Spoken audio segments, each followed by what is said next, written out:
to the chess club. That's Take what's me on definitely what's home up. to the asylum. I'm vibing. Never alone in the asylum.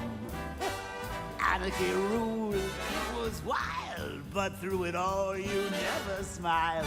Joke's on you, I'm in your head, so look who's laughing now. Remember in Arkham City, I killed your girl, so pretty. That was the night you let me die. But when I looked you in the eye, that's when I knew we'd be together. Look who's laughing now. I'm stuck in your head and I'm laughing. Ah, I feel you dread and I can't stop laughing. Your parents are dead and I can't stop laughing. What else can I do? Now I'm part of you. I am the clown, prince of crime. And we've had a hell of a time. You're part of me, I'm part of you. And now there's nothing left to do. I just can't wait till I'm in control. Who'll be laughing then? I drove you round the bend and I'm laughing. I'm with you till the end and I can't stop laughing. I killed all your friends and I can't stop laughing. Oh, yeah. Think I can taste your fear. Now that my time is near, I'm in your blood, I'm so alive. I only wish you'd let me drive. It won't be long till I make you kill. Who'll be laughing then? Barbara's dead and I'm laughing. Good morning, And everyone. I can't stop laughing. I'm even dead. And I'm I can't even stop dead. laughing. What else can I do? Oh man, I love this song. How's everybody doing? How's everybody doing? I'm with you till the end. Good? Feeling lively? Feeling good? Hopefully. Hopefully. All because of you. I'm stuck in your head and I'm laughing. I feel you with dread and I can't stop laughing. Your parents are dead and I can't stop And this giggle. So good. I'm stuck in your head and I'm laughing. I feel you with dread and I can't stop laughing. Your parents are dead and I can't stop laughing.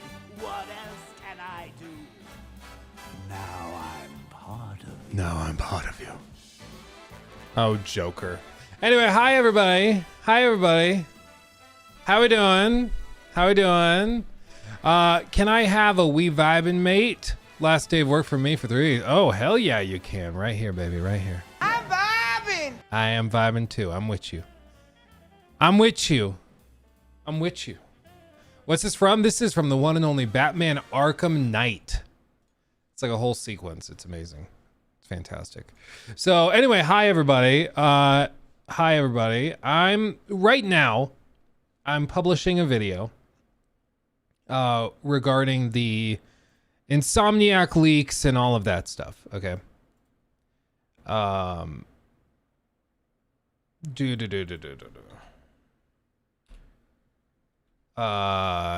I'm gonna publish that, and I'm just gonna get my thoughts out there. Basically, like elephant in the room. Okay, let's just, because people are gonna be asking about this all morning, so we're just gonna like get it out there and deal with it up front, and then, you know, when people, let's be honest, there's still gonna be 1,000 people that come in here and are like, Luke, can you talk about this? That, even though we already did, which is fine. I mean, it's you know, they don't know that we've already talked about it, so it's fine. But it's always funny to me because it happens without exception.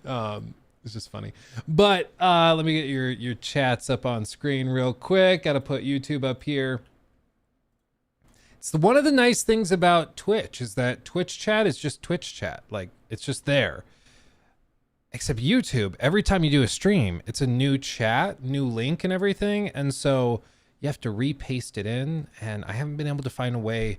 Like if you have just a regular stream, like a single location that you stream to, that can work. But even then, like you lose the benefit of being able to schedule events and stuff. So it's a little clunky. YouTube streaming is still a little clunky. Though I will say with that RTMP Plus, RTMPS Plus, I think it is, you're able to stream in 4K. Like 4K 60 streaming on YouTube. Twitch doesn't have anywhere near that. That's pretty cool. Anyway. So, yeah, how do we tackle this? How do we tackle this?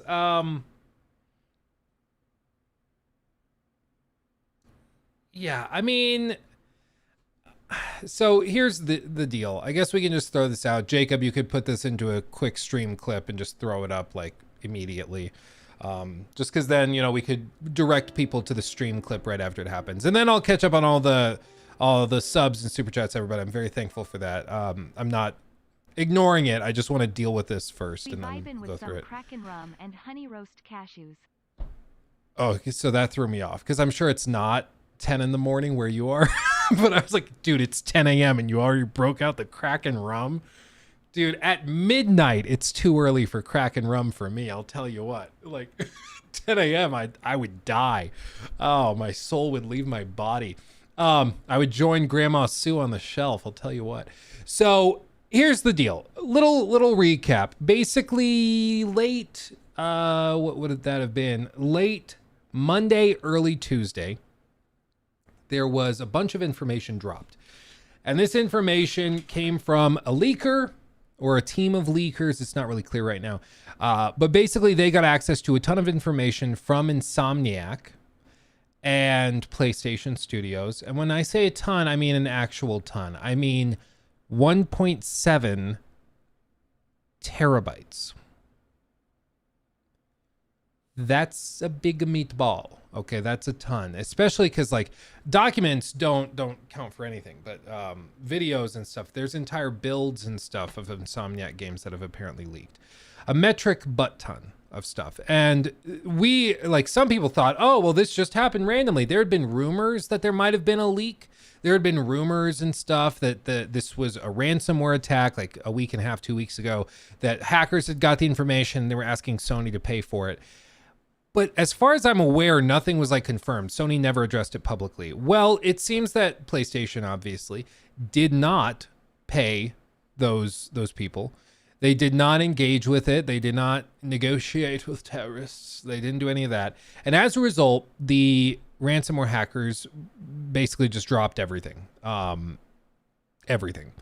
And in this mix, I mean, like, it would be one thing if this was like a GTA 6 situation where it's like early pre-alpha builds of the game, and then you can see like footage and little clips of it. And it doesn't really tell you anything other than that, oh, this game exists, and it's third person, and it's running at, like, it wouldn't really give you any information. Just like those GTA 6 leaks like a year ago didn't really give us any truly useful information about the game other than it existed. That would be one thing. What's happened here is not just that, but, you know, we've gotten tons of early access, tons of early development build footage and stuff. But we've also gotten employee information. They've dropped personal information. I saw one former, not even current, but former Insomniac developer on Twitter, X, whatever, who came out and said that they were getting all sorts of alerts because like they used Credit Karma or whatever the service is that tracks your credit score and like credit card signups and tracks your financial information to make sure that, you know, you're not having your identity stolen. And he tweeted this out and was like, yeah, I'm having tons of alerts go off today because when the information dropped, so did a ton of his information. It's unclear right now, but it seems like if employees like requested to be paid by direct deposit, there's the potential that their bank account information leaked. There's the potential for all of their mailing addresses, passport information, driver's licenses, all of that stuff out in the public eye. And that's a whole other issue. Like that's a whole other animal, you know, like I think for Take-Two Interactive and for Rockstar, it's like, oh, the GTA 6 leaks happened. I mean, yeah, it sucks for the devs and it's not what we would like, but you know, GTA 6 is still going to be a massive success and it's going to be, you know, great, I'm sure. But with this, we're mixing in like not just the hard work of devs, but you're also working in like the leaks of the devs themselves. And that's just horrible. Like it's dreadful. It really is dreadful. So, all of this to say, like, on the one hand, it's stupid for us to like engage with those gameplay leaks and footage and all that stuff, story leaks, information about cast and characters and stuff, because we don't really get anything out of it. Like, what am I going to gain from looking at that stuff or finding it out? Like, oh yeah, I'll see a kind of really, really rough hewn look at an early development prototype of a game that's years away. I don't get anything from that. Like I'm good. So we're not looking at that. Plus it's not really my information to share. And so I'm just like the GTA 6 leaks. I'm not going to be doing that. I mean, you're an adult, or maybe not, but you're your own individual. If you want to find the stuff you can, I would encourage you not to, because what you're going to find is, again, not going to be useful. It's not going to tell you much of anything about the final product that we get. Pre-alpha builds and alpha builds don't give you hardly any information. Well, alpha builds sort of do, but pre-alpha builds is not, let's say, it's not indicative of the final product at all. Okay. So I would encourage you not to look it up. Beyond that, I mean, there's also a lot of other information that came up in this leak that I honestly don't understand how it could have happened, but there's a ton of information for like Insomniac's whole roadmap, for their long-term plans. There is alleged information about a canceled multiplayer game, all sorts of stuff like that. And I think that stuff is more fair game to talk about, because it's like big corporate intrigue. Like, who really cares about big multi-billion-dollar corporations at the end of the day? And these plans change so frequently. Like, it doesn't really matter. I'm sure like what they said in like a lot of these documents are from like 2, 3, 4 years ago. So what they said 2, 3 years ago is probably a lot different now. So, you know, it's probably not that likely that it's still relevant and accurate, especially as the years move forward. We just, we're having Jim Ryan step down and move away. So a new CEO of PlayStation could totally change and shift how all of this works. So even that information is not super, super handy or informative. There was some other interesting information. There was like information that like Ratchet and Clank Rift Apart lost millions. That I was surprised to see everybody shocked by that news. I didn't think that was scandalous. I thought everybody kind of was aware of that, because it was already kind of a niche game. It didn't have the widespread appeal of Marvel games. And apparently it didn't. I mean, it lost a lot of money. And other information like Sunset Overdrive, made like $500 something in profit. It barely broke even. And depending on how you account for it, it might not have broken even. So there's information like that that's more just interesting because it's factual. It happened in the past. That is a raw stat that they are saying happened. Okay, that's interesting. All the future looking leaks, there's not really any point to look at it. Like, especially if you've ever worked in a company, you know that there's things that change constantly. So it's just not that useful. And on top of all of this, there's a lot of fake information that's been tossed in. It's like a disinformation campaign, I'll tell you what. So there's been a lot of that type of thing happening where people have been like faking slideshow things. Like I saw some Xbox fanboy accounts were retweeting posts from like a 3-follower account that was saying, oh, look at this, I found in the leaks. And it's like a clearly fake slideshow slide that just says, or PowerPoint slide that just says like, we are terrified of the Activision Blizzard acquisition on Microsoft. We are screwed. This is what we have to do. And like freaking out about it. I was like, there was no way that this was in a corporate presentation at Insomniac from PlayStation executives. But people are buying it. People are like, well, there was a leak and this guy's saying it's from the leak, so therefore it must be true. And it's just asinine. So there's a lot of fake information mixed in with all of this, which should be even more reason to not just believe everything that you see.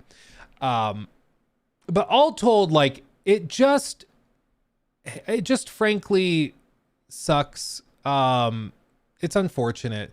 You know, the Microsoft leaks, I see Darian mentioning the Microsoft leaks. The Microsoft leaks, I'm assuming you're mentioning the ones that happened as a result of the FTC lawsuit to try and halt or at least delay the acquisition of Activision Blizzard. And for those leaks, that, if I recall correctly, I think that was somebody, I'm not sure if it was ever clearly determined, but somebody dropped the ball and published documents that were supposed to be labeled confidential, and they basically set it to public. It's kind of like when you're posting a YouTube video, it gives you the option for like unlisted, private, or public, or scheduled. And instead of putting it as private or unlisted, they just set it to public, and it just went out. So that was very, very strange. Very, very strange. I don't know what people are spamming in the chat for. Like, what are we doing? What are we doing? Hold on. So, I don't actually know if we have moderators in here. I don't actually know. Anyway, but with all of this, it's just like, with the Microsoft stuff, again, like I said before, I feel less bad for like corporate documents and slideshows and financial stuff going out publicly, because it's like, like, oh, I found out that Microsoft spent X many millions of dollars on the development of this game, and they expected it to be published on this date. When we actually know they spent this much and it published on that date. Like, okay, cool. That's just interesting. It's just kind of cool. But it doesn't actively affect future stuff. I thought the leaks of like the PlayStation or the next Xbox consoles, those kind of were lame, and that's unfortunate because they wanted to reveal that in an exciting way and to get people excited for it with a big reveal and presentation. And instead, it got spoiled in a leak of a slideshow showing like the early drafts of what it might look like, and that stuff sucks. I mean, it's just like if you saw early, just like, you guys remember the announcement of like the PlayStation 5, what it looked like, how excited everybody was just to see what it looked like, because somehow it hadn't leaked yet. And there had been a lot of fake attempts at drafting it and people trying to imitate it. But as far as I'm aware, it had never leaked. And that was so exciting to get that reveal for the first time. And having all those surprises spoiled is just kind of lame. It just sucks. It just sucks, you know. Yeah, don't listen to Luke. He's been paid off by Jim Ryan to diffuse the leaks around the presentations and reveals. I mean, it's just like with all of this, it's just unfortunate. Like I personally enjoy the excitement of announcements and things I didn't see coming a lot more than leaks. Like the leaks, oh, they're interesting. Oh, we saw this. Or, ooh, this 3-second clip shows us what the next Assassin's Creed game might look like. Like, okay, that might be sort of fun. But what's way more fun is when you're at E3 or the Game Awards or something, and then a trailer drops and you're like, what? That's way more fun. You remember that reveal of Kratos at, I think it was E3 2016, when he steps out from the shadows and the crowd goes ballistic? That is a magical moment that sticks with you, obviously, for years and years and years. That's a fantastic, magical experience we can all enjoy. And for some reason, like, we just don't get to enjoy that very frequently anymore. The leaks happen all the time. These ransomware attacks happen all the time. And it's unfortunate. I really, really hope that this pushes everybody in the industry to lock down their information even more. Because Sony's been the victim of a couple of these types of attacks. There was the big PlayStation Network attack and hack years ago. That was horrific and leaked a bunch of customer information. There's been a lot, so I just hope that they are making proper investments in like IT security and stuff. That would be my hope, but what are you gonna do? I don't know what the hell we're talking about. Woke. What are we? What does that have to do with the leak? Yes, the reason that the leaks happened was because they went woke. It's a hole in the firewall. Like, can you imagine watching like a hacker film and they're just like, oh, I'm hacking into the mainframe. Oh, there's a woke there. Hold on, I'll hack in there. It's just like, what are we talking about, dude? It's so stupid. Like, I'm okay with making fun of studios that do the like, you know, like the like South Park was making fun of, where it's like, do we make a quality story with interesting characters? No. Just make all the characters women and then make them gay. And like, that's all you got to do. Like, I'm okay with making fun of studios and like developers and writers and Hollywood for doing that kind of thing, because it does a disservice to the very people that they're trying to include in the stories. Like, it just whittles their personalities and them as human beings down to like what is on a checklist. Like, I'm okay with making fun of those companies for doing that, but to pretend like this Insomniac leak is somehow deserved because they went woke, I don't even know how they would have gone woke. I don't even know what the accusation there is. Like, what are we doing? According to some ordinary gamers, the leak was most likely due to remote access after COVID. I'd believe that. You think about all the access points they had to create for work remote. And Insomniac is one of the major work from home developers apparently in the industry, in the AAA space right now. They've been very proud of their work from home program and work remote programs. And I mean, famously during COVID, they got out like, they had finished Miles Morales, and then they went and did Ratchet and Clank Rift Apart, and then they were pumping through Spider-Man and, you know, everything else that they've been doing. So they've been very, very proud of it. So I'd buy that could be a thing. I saw someone say they deserved it because they announced Wolverine years ago and they haven't said anything since. Flawless argument. Yeah, that's stunning. Imagine if games were revealed in this stage by the devs themselves. There's a reason they don't do this. Yeah, well, and people that are looking at the early acts or the early dev footage and are like, oh, look how bad it looks. Like, I have zero similar. I think, and this is something maybe you disagree with me on, and that's okay. I think the power of mockery is quite powerful. I think, like, how you deal with flat earthers, you just make fun of them. Like, you can't reason with stupid. You can't rationalize with irrational people. You can't talk sense and walk somebody through a logical syllogism or anything when they don't think that way. So rather, I think you just, for those types of people, you tease them until they give up on this stupid idea because it's not worth the social pressure and you know, negativity. And that's kind of what happened with Flat Earth. I mean, Flat Earth has kind of gone belly up in the last few years just because it became so, like, if you came out as a flat earther, everybody would make fun of you so hard that it just wasn't worth it for a lot of people anymore. I know someone, well, okay, I don't know somebody. My mom had a friend in like one of her old like friend circles who went full flat earth, like deep. And like, there's no rationalizing talking to those people. Like, you just can't. Like, you say, we have satellites. What do you think satellites are? Starlink. Like, how do you think that like GPS works? There's so many things that you just don't seem to grasp. And they're all like, well, that's exactly what they want you to think. You've just been brainwashed and conditioned. It's like, okay, okay. What are we doing? What are we doing? Yeah, no, I mean, I appreciate the posters, and I'll tell you what, I've got posters of myself all over my room too. And I do all sorts of stuff to them that I'm not going to talk about. But I mean, if we spam in chat, we do have to go on a timeout just because it distracts everybody else. Anyway, with all this, I just think that the leaks are really unfortunate. It sucks. Oh, wrong camera. There we go. Okay. It sucks. It's unfortunate. I wish that they didn't happen and we could just see this stuff when it's ready and when they're ready to drop it. That's my hope. But what are you going to do? What are you going to do? I mean, at this point, it's out there. All I would ask is that you guys don't look it up because I don't think you get anything from it. We can talk about little information about like the corporate side of things and the information that's been dropped in terms of like the corporate side of stuff, because I don't feel that bad for Jim Ryan having some of his crappy plans leaked.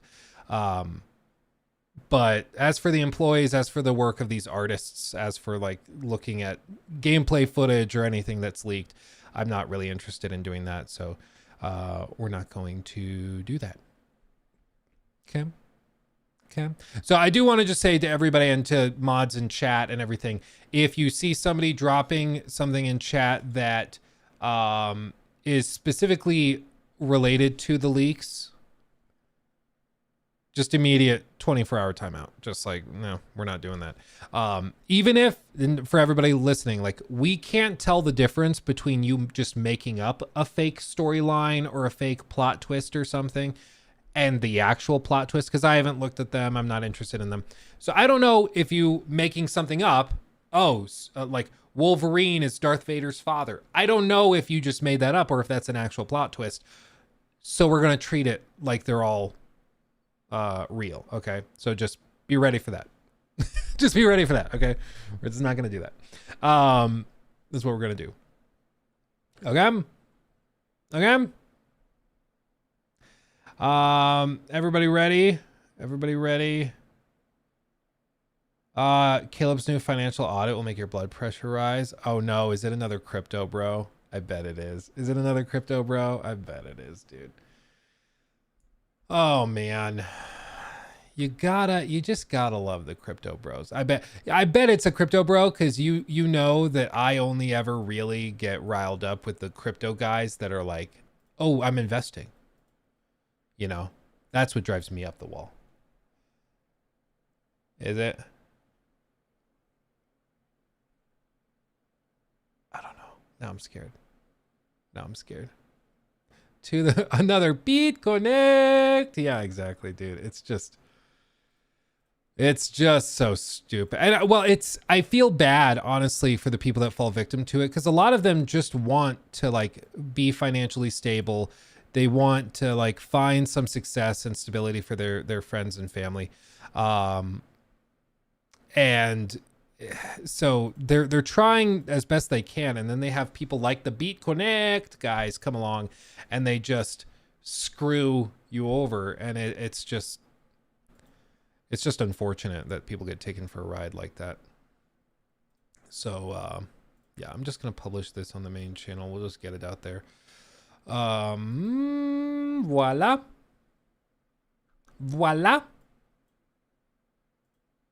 Booyakasha.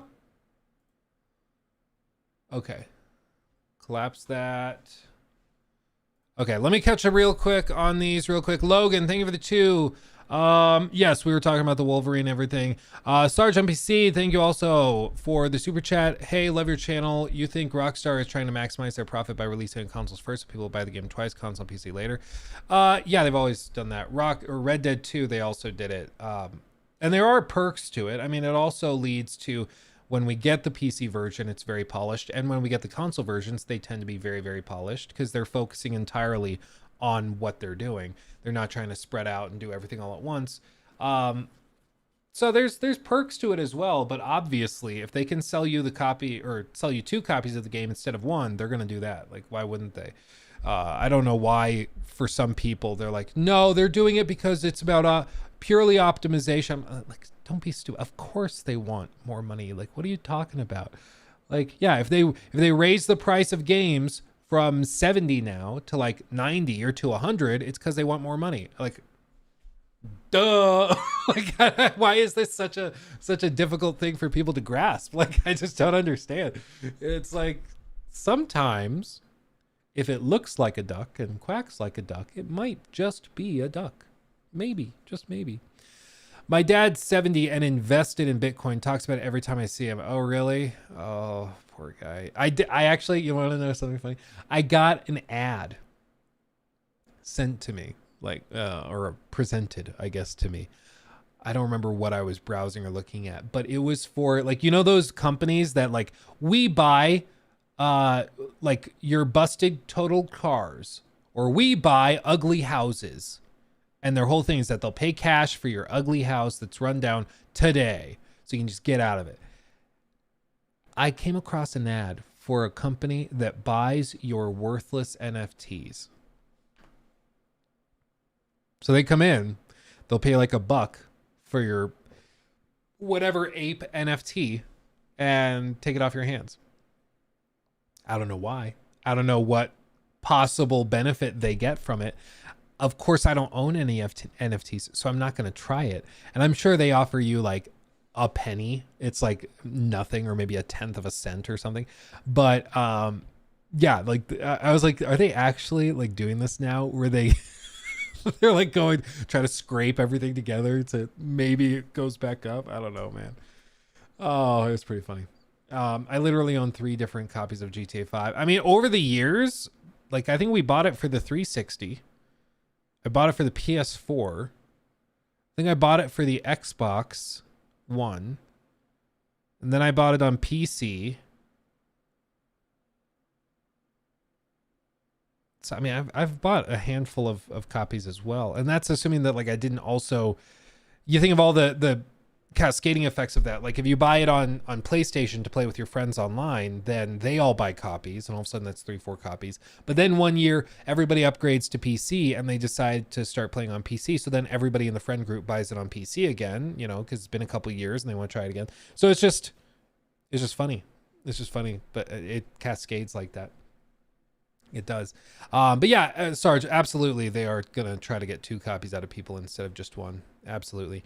Most likely Luigi, thank you for subbing with Prime on Twitch. And I can't see it. Deke of Doom, thank you also for subbing with Prime. We vibing with some Kraken rum. Yes, you absolute baller. You absolute baller. Laserhawk, have you heard of this MMO called Once Human? It's on closed beta at the moment, but looks interesting. Oh, have I? I actually just recorded a video on that game that'll be going up probably tomorrow. So it's funny you bring that up. Also, shout out to the one and only Rain 412 for being our 16,000th follower. Ooh, baby, on Twitch. Shout out to Rain 412 for being number 16,000. You gotta love round numbers, baby. You gotta love them. You gotta love them. Why is it so wobbly? Stop it. Stop it. Okay. Yeah, Ty, that's most definitely what's up. You're damn right. That's most definitely what's up. That's most definitely what's up. That's most definitely what's up. Okay. Thoughts on the new Suicide Squad video? I don't think I've seen it. They have a new video? Suicide Squad. Gameplay video or gameplay trailer? I don't see anything new. Did it just drop, or is this like a week old? Because I don't see anything brand new. Might just be crazy. Let's see. Luke now has plants in chat to bring up his upcoming videos. Sigh, I thought you were different, Luke. yeah, we have bots in chat for this very reason. Do you want to put a little banhammer warning in chat for people that at least have been discussed, not mentioned anymore? Oh yeah, I could do that. Just a pinned comment or something. I think that's fair. PC is now a red flag. Let me do that. We discussed the Insomniac leaks first. Over a year on YouTube as a member and mod. Gotta get my Twitch numbers up on here too. Oh, holla, you're doing the double play. You're doing both at the same time. That's crazy. Dylan C is now a red flag. Hey Luke, I just finished the Cyberpunk Edge Runners. I was wondering if I'm primarily going into it looking for a good story, would it be worth it?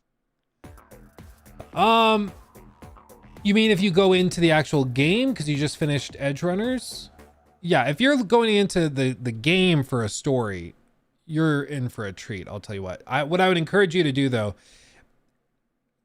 It's really easy to play Cyberpunk and just blast through the main story because of the themes of it. And if you haven't played, I won't spoil it, but there are themes in the main story that would make you want to just rush through the main story to try and reach a resolution.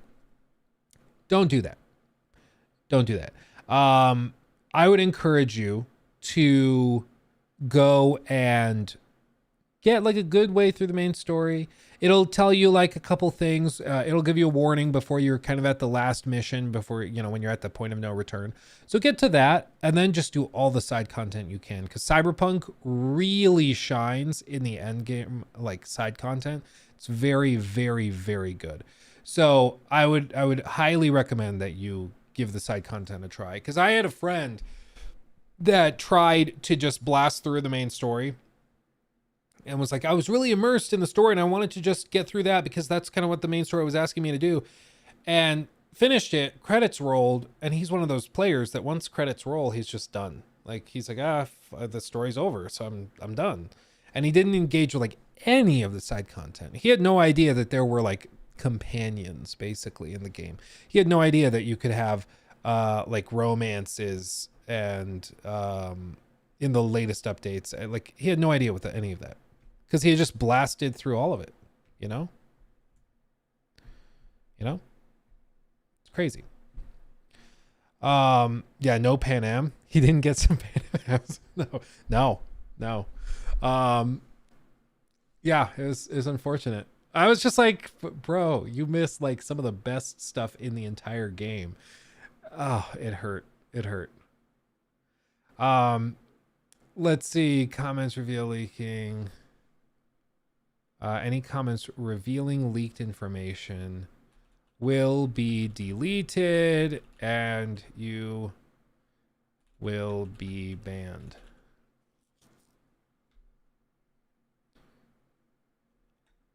Use your brain. Don't spoil stuff. Oh, AC Nexus.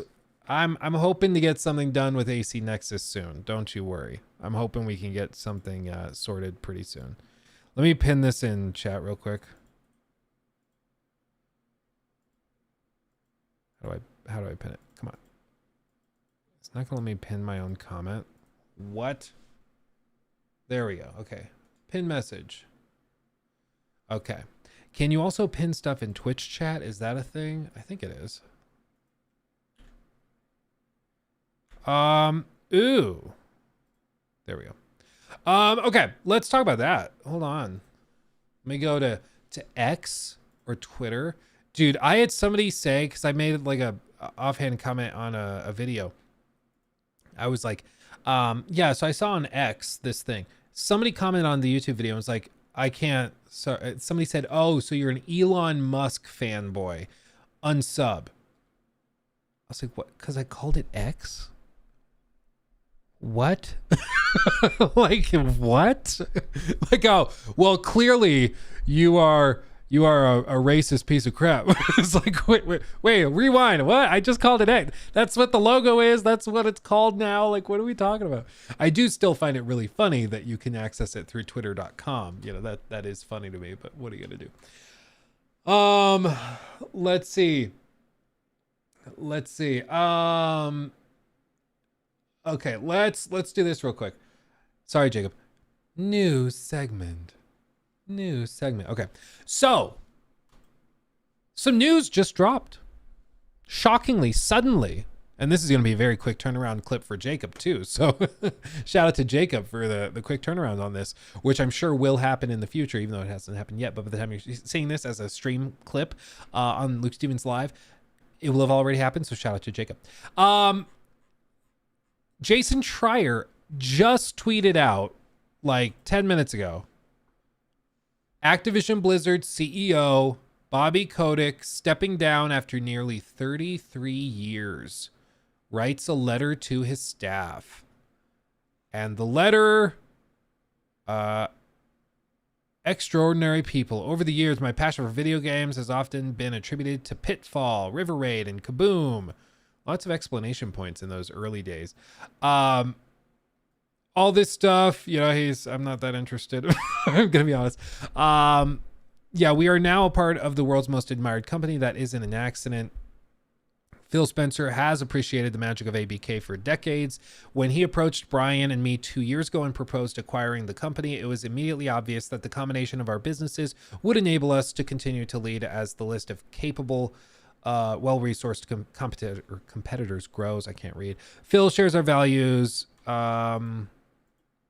That's concerning for Bobby. I mean, I hope he doesn't share your values. I'll be honest. I think we should all hope he doesn't. But yeah, it's a typical CEO departure, like pat myself on the back kind of post. The thing with Bobby Kotick is that there's two sides of it, which I think like people outside the gaming industry that are not privy to a lot of the nitty gritty details of all this, they might not be aware of. Like, Bobby Kotick, on the one hand, yeah, he's a very capable CEO. He grew Activision from what was 32 years ago, a very somewhat small company that was not as massive. It was not, you know, a multi-billion-dollar, $70 billion company. And over decades has built it into an absolute behemoth that then sold to Microsoft for like $70 billion, right? So he's a very capable CEO. On the other hand, he's a toxic piece of crap. And he has, like, very carefully, seemingly over years and years and years, sort of preserved a company culture that harbors toxicity, that harbors people that are not fit for managerial roles. He has protected people that have been accused or even demonstrated of gross misconduct. He basically is like the Pope of gaming's Catholic Church, where he's just like, yeah, I guess he's doing some good, but he's also doing a lot of bad and just like shuffling these priests around to different areas at the moment they're accused of something. That's basically what he is. So like, I think when I've read some articles on like Bloomberg or different financial websites, like you can hear the like more public opinion is like, well, he's a very capable CEO, and you see he grew the company to this huge scale, and you know he's been very savvy with acquisitions and long-term vision of what they need to acquire and how and all this and how to monetize things. It's like, okay, but the moment you look underneath the surface level and you see the crap underneath that's crusted underneath the surface, it's pretty horrifying. And this was also, I mean, let's be honest, this was foreseen. They had suggested that Bobby Kotick was going to hang out for a little while, and then shortly after the acquisition closes, he was going to retire and ride off into the sunset. And I have no doubt that as a result of this acquisition, the dude is easily a billionaire now. And if not, he's very close. So I think he's just going to go off, do whatever he wants, live on his mega yacht, and you know he gets to ride off into the sunset. Unfortunately, I mean that's just how this kind of thing goes. But at the very least, he will not be at the top of the company, and hopefully this means that we're going to see some foundational changes to Activision, to Blizzard, to King, to all of these developers that they own, and I hope that means better games first and foremost, less toxic monetization, better treatment of employees, of course. All these other things that could potentially come once this domino has fallen. So not really that shocking. I was thinking he might hang out until next summer, but to hear that he's stepping away officially like before Christmas, I think makes sense. Does he say when he's actually leaving?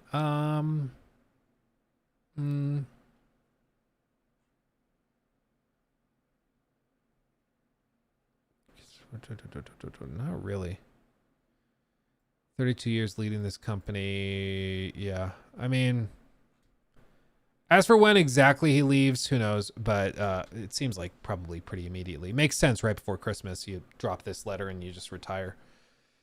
But I mean, it was the story that we all kind of were expecting. And unfortunately, in big corporate business, a lot of the time, the bad guys still win. unfortunately, because once you're at the top of the heap, you have the control and the power, like, and that just is what it is. And that's what the real frustrating thing with Bobby Kotick, and unfortunately I think a lot of his legacy is going to be, is just that he was heading up Activision Blizzard. The employees hated him, except the board of directors wanted to keep him in control because he had for 30 years grown the company a lot. So he was very good for shareholders, very bad for employees. And I think a lot of the customers would also say that they were quite frustrated with how he ran things. So it just is what it is. But at the very least, he won't be at the helm of that company anymore. Hidden Ones, lots of people retiring or quitting this year. It seems like it. Don't you think, Luke? Well, Hidden Ones, like on the one hand, there's been a lot of layoffs. And a lot of people have been baffled by that. They're like, gaming is better than ever. Why are there all these layoffs this year? And it's simply a matter of a sort of a layover effect from COVID, where money was basically free. And this is something that if you're not involved with finance or anything, that's totally fine. But I just need you to understand, when interest rates are at effectively zero, because inflation is higher than the actual rate that's being charged by like the Fed, it's basically free money. So you can take out these massive loans and do all this crazy stuff and acquire new studios, and you can go and hire more people and expand offices and start new projects and all this because the money's free. It's basically like, okay, if you've ever run a small business and somebody gives you a check and is like, hey, so you can just like take this money and you don't, like, you pay me back exactly what it is. So you're the range of like profit is all of a sudden broadened, because you aren't going to have to factor in a 10% interest rate on the construction loan or something. Relatively close, like maybe half an hour from where I live right now, there's a brand new Amazon distribution center being built, and it's been being built for like a year and a half. This thing apparently is like a $500 million complex, okay? $500 million. Guess when they started it? Right at the top of COVID, when everything was at its worst, they started it, because that's when the money was free. And so all of a sudden they could afford to take out all these massive loans and begin the production and development of this site. And it's not even done yet. Like, they've been working on it all these years and it's still in the works. But it was possible because debt was so cheap.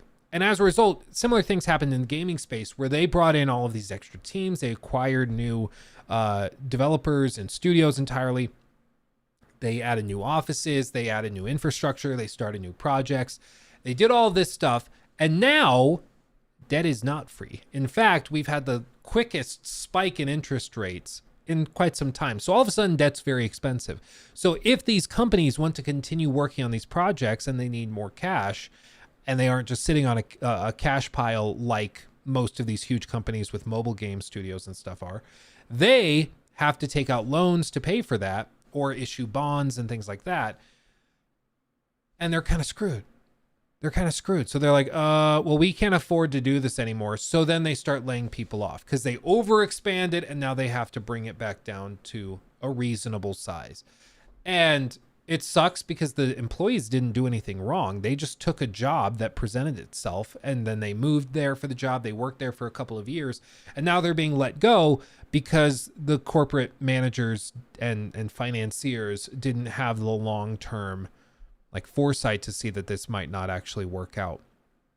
And it's just unfortunate, but it's what happens when you have basically free money and then just a couple years later, very expensive Radical money Virgil right next donated to it. $5 through Super Chat. Like, please check out Project Perceiver. It looks too good to be true. Project Perceiver. I can Google that. So with all this, I mean, you're saying that there's people that are like, a lot of people are retiring, a lot of people are stepping away, and I think there's a handful of reasons for that. I don't feel like it's been more than normal, honestly. Maybe there's stats to demonstrate I'm wrong, but I feel like it's been pretty in line. But I have heard a lot of developers say, especially after like these Insomniac leaks and everything, they're like, hey, if I'm just working in game dev, but I have to worry that all of my personal information is going to be leaked just because I happen to be working on this video game, they're like, I'm honestly not interested. Like, I'm really just, I'll go work in film or television or at a bigger software company, not involved with this. I'll just go somewhere else. And I don't blame them.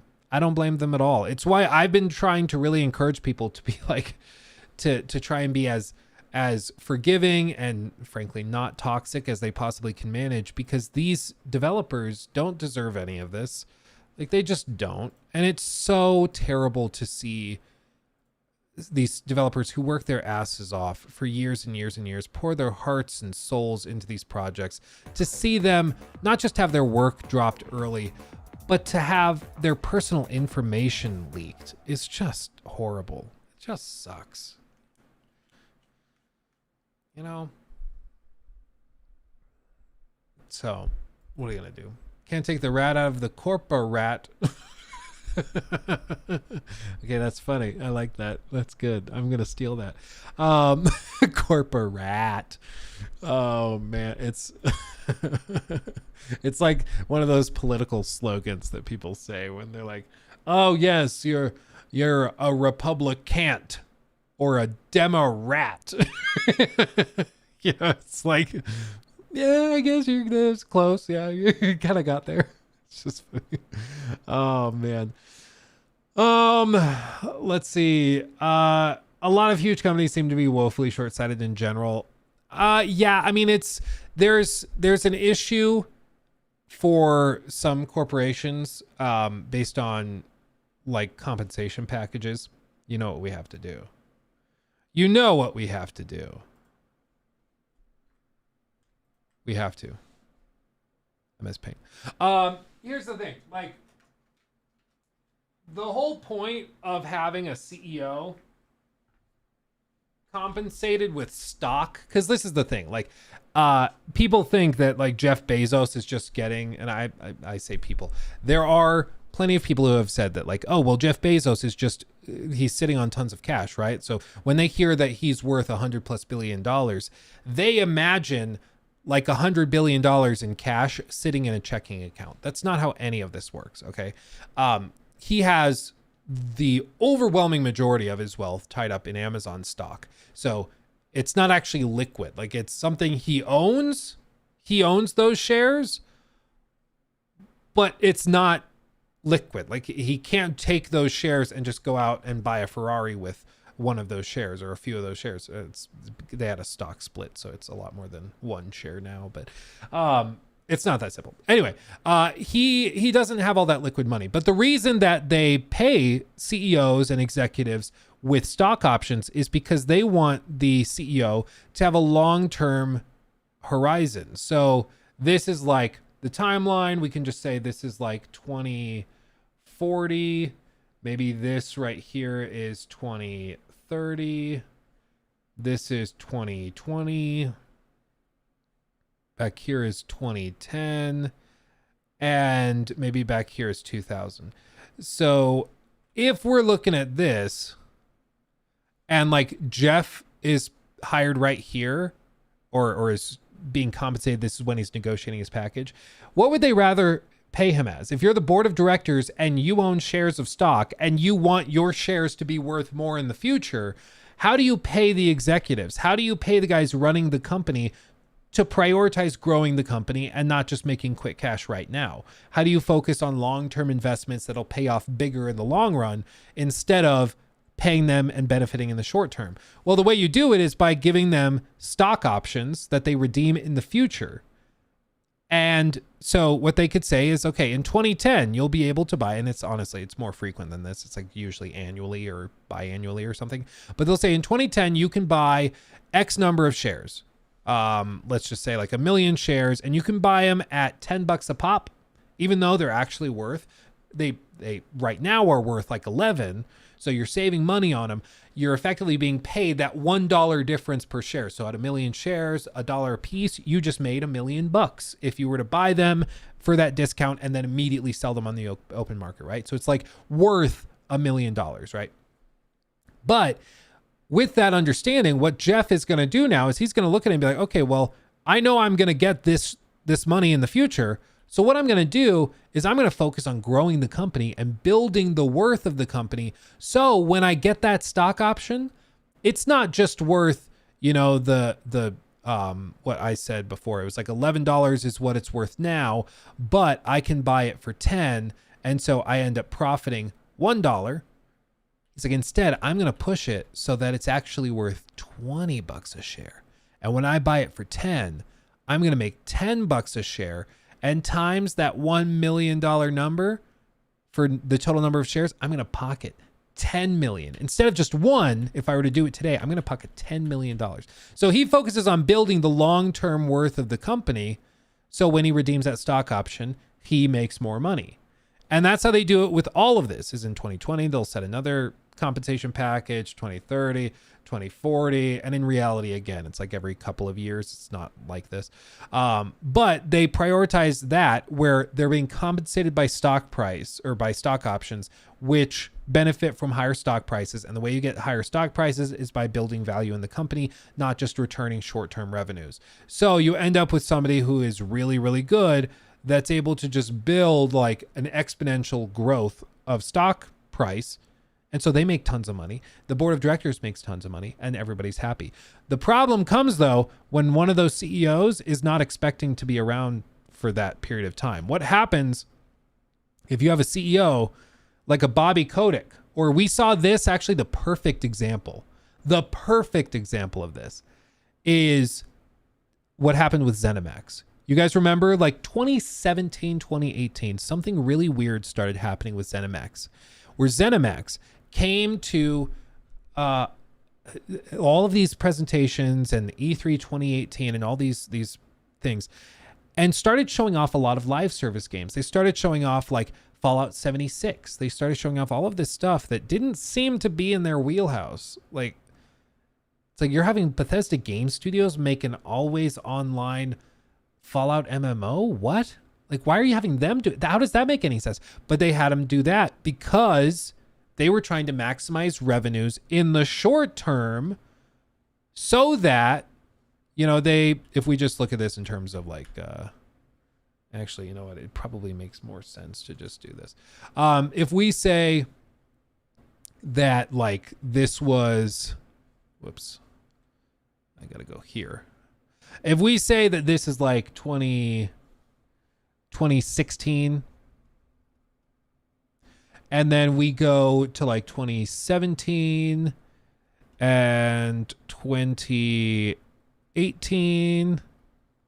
When did they officially acquire ZeniMax? Was it 2019 when they announced everything? No, it would have been later. I think it was 2020, 2021. And 22. Okay. And 23. So what you'd hope is that long term, the priority would be to have the value of the company go up exponentially like that, right? That's what you would hope, is that this would be the result for ZeniMax and Bethesda Softworks, Bethesda Game Studios, all of their companies. You'd hope that this would be the long-term value. This is what you would typically see in a corporation that's publicly traded. But that's not what we saw. What we saw instead was a strategy that basically seemed to be trying to do this and then plummet and kind of wobble off. So they were trying to maximize revenues by doing these live service games and things like Fallout 76 to drive quick revenue. And they were, of course, hoping that it would continue to grow like that. But let's be honest, it was always going to probably like spike and peak with the release of like the Fallout First thing and all of their microtransactions and their mobile games. And then it was going to probably dip because they had burned through a lot of their customer goodwill because their core gamers didn't really like that stuff. And that's what's happened with Activision, with like Blizzard, for example, where they've burned through a lot of goodwill, where now like Blizzard fans are totally crestfallen. Nobody believes anything that they say anymore because they've done exactly this. But the reason that I think Bobby Kotick was doing this with Activision was because he wanted to boost revenues, because he was trying to find his exit, and his final exit out of Activision was going to be selling to like a Microsoft or an Apple or something like that. And he was able to do it. And in the case of ZeniMax, this is exactly what happened, where they boosted revenues, burned a lot of goodwill to get there.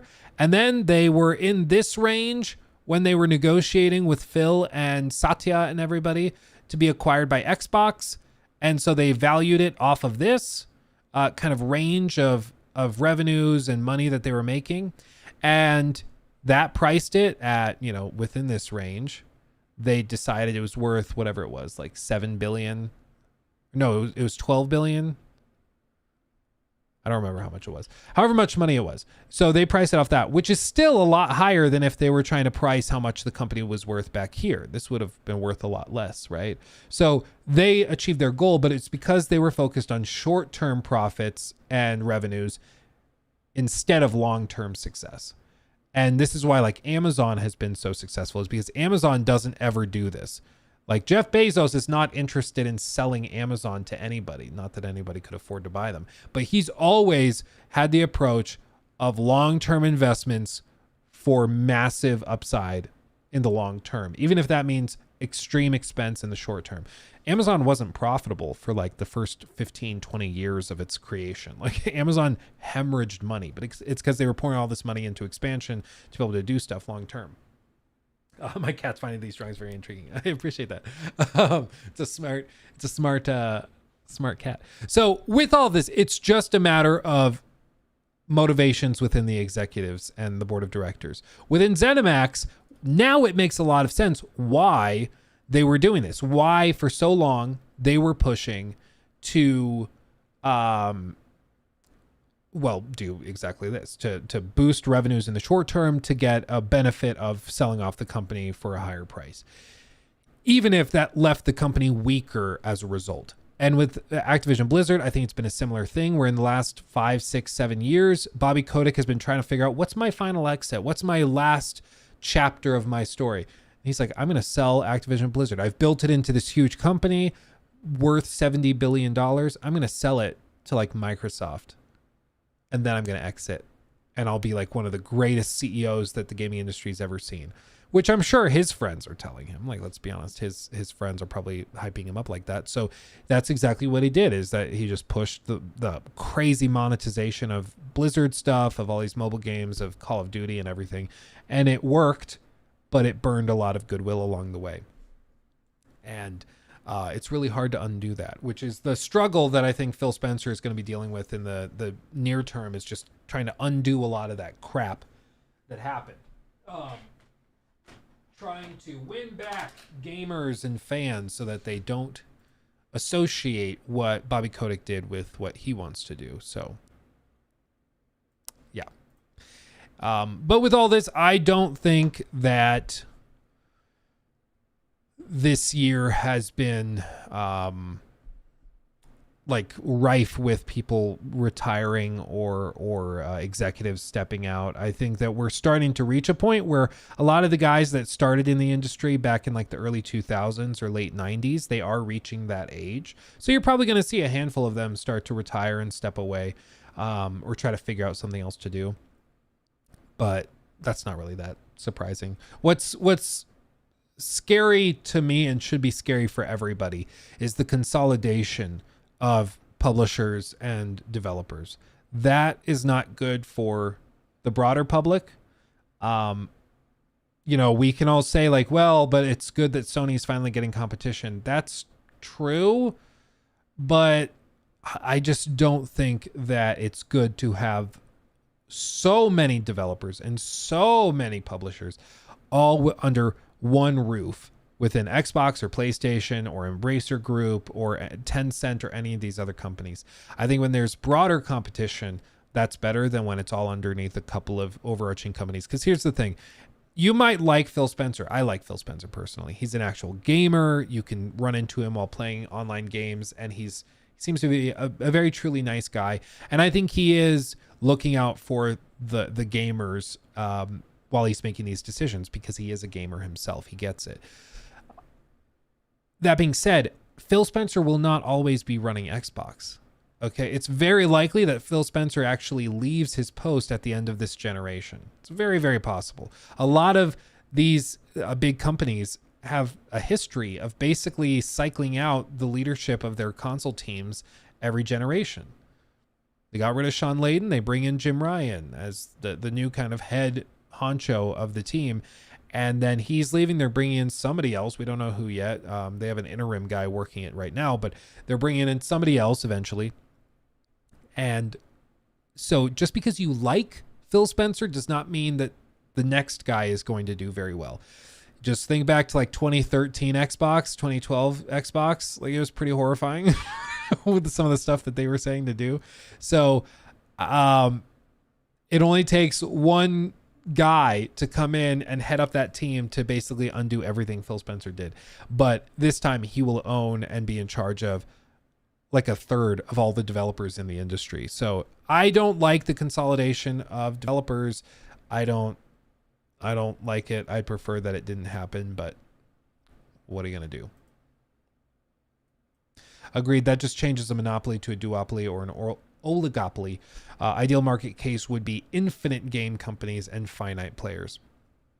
Yeah, it's just that like there are perks to both sides of it. Like when you're owned by Xbox, theoretically, you have the resources of Xbox. You have the resources of their like software engineers, of their distribution. You have the checkbook that they can present, and that's all crazy. Like that's I think very beneficial for some of these smaller teams. But on the other side, again, it just takes Xbox deciding, hey, we need more live service games, guys. We got to make more money. So all of you guys, go do it. Live service games. Basically exactly what PlayStation is doing right now, or has been doing for the last couple of years while they start working on that. It's only a matter of time before that type of thing happens. Because again, Phil Spencer will not always be the head of the company. And the same thing is happening with like same exact thing is happening with like with Apple, where people are like, hey, we really like Apple, but like Tim Cook, he's probably not going to be here forever. And even Tim Cook, a lot of people are very frustrated with some of the stuff he's been doing with Apple in recent years. And you know, his big visionary product, the first big new category that he was launching after all these years at the helm, is a VR headset that costs $3,500 that they refer to as spatial computing, and doesn't seem to have any big presence in like the gaming market, which is where the majority of VR use comes from. So it's just very strange, like why they thought this was a good idea. And even Apple engineers are coming out and being like, yeah, this was a product that we designed without really knowing why we were designing it or what problem we were trying to solve. Like the cell phone, the iPhone, we knew we were selling the problem of like wanting to have an internet communications device, a telephone portable, and then also like an iPod in your pocket. We were trying to solve those three problems, put them all into one device that was easy to use, and boom, we did it. Amazing. With the Apple Vision headset, everybody's like, what is this for? Like, why are we doing this? Who's going to use this? And some of those pictures, man, again, I'll just pull it up because it's priceless. Oh my God, it's priceless. Some of these pictures, man, are just so cringy. Like the idea of having the pass through eyes is kind of cool. I kind of like the idea, but there's some clips where they just look so dead inside. And my favorite one is the one of her on the couch, like on a date. Like, look at this. Here it is. If I go on a date with you and you're wearing, oh my God, what was that? And you're wearing this, I'm leaving. Can you imagine? Can you imagine you go on a date, you go over to somebody's house and like, hey, and they're still wearing this and they refuse to take it off. Like, what are we doing? Like, okay. I think we're being silly. I think we're getting silly. It's just so uncomfortable. It's so uncomfortable. Like I mentioned this in the little video that I just posted today. Meta, shout out to Meta. Meta sent me, this is my old Quest 2 case, but they sent me this. It is an Oculus Quest 3. So, very, very generous of them. Like this is like the top of the line version of it, whatever. It's crazy nice of them to send this over, and I'm excited to start trying it and really pushing it. But like this thing, if I'm wearing it when a friend comes over or when my wife comes in the room, even though it has like color pass through and I can just double tap it and see everything, I'm going to take it off because I'm not this. What is this? This is very weird. Very, very weird. The other thing that's kind of crazy is that it doesn't look that much thinner than the Quest 3, honestly. And like, look at all that. Look at all that. Like, it really does not look all that much thinner, especially when it's worn. And it doesn't have the battery even built in. You have to wear like a little wire, and then you put it in a little purse. It's a little, whatever they call it, power external battery, 2 hours of use. 2 hours of use for a $3,500 device with an external battery. I want to know if they're selling if they're going to sell like super packs of these batteries where it's like twice the size or 4 times the size or something. And it's just like an actual brick, but it has just crazy amount of charge to it. I think that would make sense. I'm honestly shocked that Apple doesn't already do like a standard battery bank, because that seems like a layup. I don't know. I know they do like the MagSafe snap-on ones, but that's not the same. But Apple might be successful with software and being able to do it. And apparently the displays really are very, very sharp and look really, really good. But I just again, the most of the stuff people use VR for is like games right now. And I just don't see wearing this all the time. Like, I don't see really what it adds. I just don't get it. Like this, okay. Like, it's kind of cool that you can do this and wear it while doing calls, but... And like this, okay, that's cool. You can wear the headset while folding laundry. You can do that with this, and it doesn't have a big stupid cable running off of it. You know? Like, I love Apple stuff. I have an iPhone. I wear the Apple Watch Ultra. Like, I like Apple stuff. I do. I don't see the vision here. I don't get it. I don't get it. I'm gonna be real. Power backpack. See, that makes sense. Well, just like, imagine if you're on a long flight. Like, yeah, I know some flights have the chargers. Some others don't. Like when I fly Southwest to like Florida or something, I don't think those 737s or whatever they are, I don't think those have the little outlet for you to plug your charger into. So you're just rolling with whatever battery charge. And let's be honest, these battery packs are probably going to be like $200 a pop or $300 a pop from Apple. So if you want multiple, you're hemorrhaging money. And I doubt that they're going to let you just use a casual everyday battery bank to plug into it. You probably have to use their official one. It's just... I don't think it really makes sense. And apparently they've been having a nightmare of trying to manufacture the damn things because they use so much curved glass and curved silicon and stuff. Just seems like a bit of a nightmare. So I think eventually it'll be good once it gets to the point where it's actually thin, and hopefully when they can get rid of the battery bank and just build the battery into like the headset, which is what the Quest has been doing. They don't do it in this one, but in the Quest 2 they had the extra battery on the back of the head strap if you upgraded to that. So maybe that works, but like this, yeah, it's cool to watch movies in VR. It is fun. I think the one thing that they actually could benefit from with Apple software is being able to do the seamless integration with other headsets. So if you're sitting with like your spouse or somebody or a friend on the couch, being able to both wear headsets and sit in like a massive movie theater like space like this together, that could be really cool. Or playing video games together on a massive screen, that could be really, really cool. Or a workspace like this. Imagine being in a workspace, your buddy's standing next to you and you're both wearing the headset, and then you can go through all these presentations and stuff. That's cool. That could be really cool. They haven't really shown any of that, so I don't know if that actually works or if that's a thing. I hope it is, because that's something I could actually see being useful. Like, I could totally see that, but it's going to take years and years and years. It's going to take many years before this, I think, is decent. But it's, I mean, you guys remember the original iPad? Original iPad. Maybe versus the 2. Can I just see images? So, like, you guys remember these?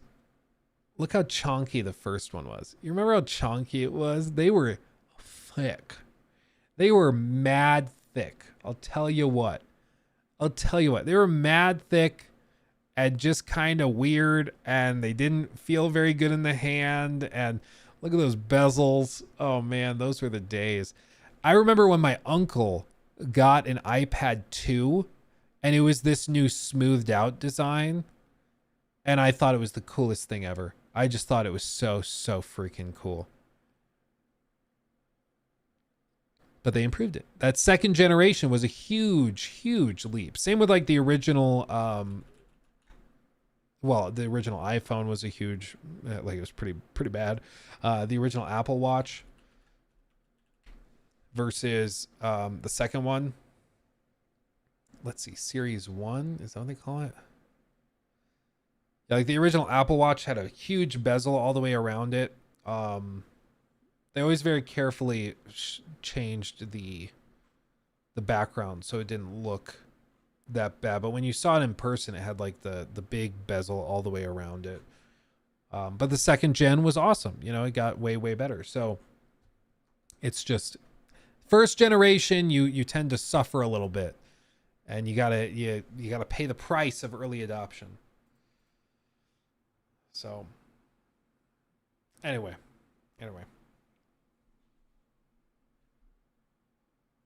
Okay. Should we touch on the finals real quick? Should we touch on the finals? The finals? The OG Apple Watch 6th Gen, where it was a touchscreen only and you could use it to attach to which I found a video with Florida Tattoo Guy. He did a video with Aiden Ross talking about why he has those tattoos and about his life. Oh, that's kind of cool. Who knew? Also, don't think I missed this, Maddie. Look what I just found. Look what I just found.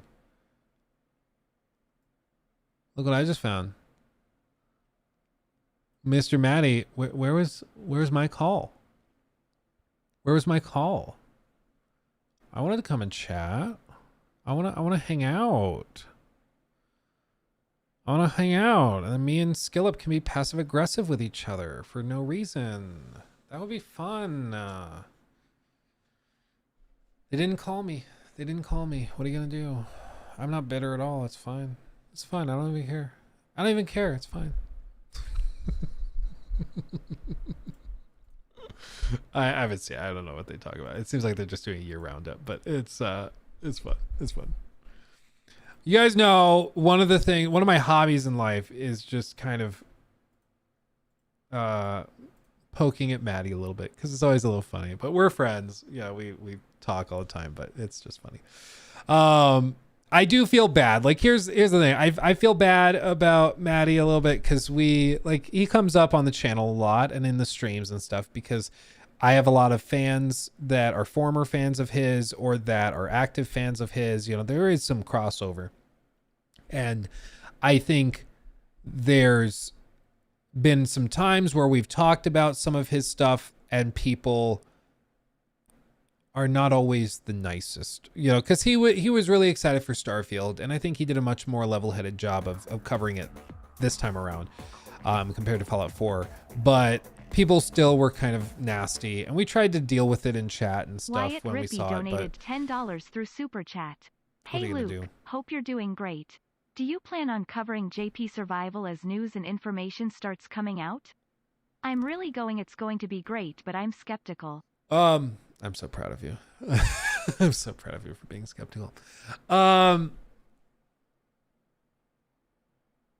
mean, yeah, with all this stuff, my goal is that any large game that the audience is interested, I want to cover and discuss. And if people are interested in Jurassic Park Survival, I would love to cover it because I love dinosaurs. I love Jurassic Park stuff. So if I can find a way to cover it where it won't tank the channel, I absolutely will. It's a lot easier now with 2 channels. Like on the live channel, I can cover it even if it's not going to do like gangbuster numbers because it's like the expectation is not super high here. Whereas on the main channel, there's a certain standard we have to maintain. But yeah, I mean, I would love to cover it. I'd love to cover it.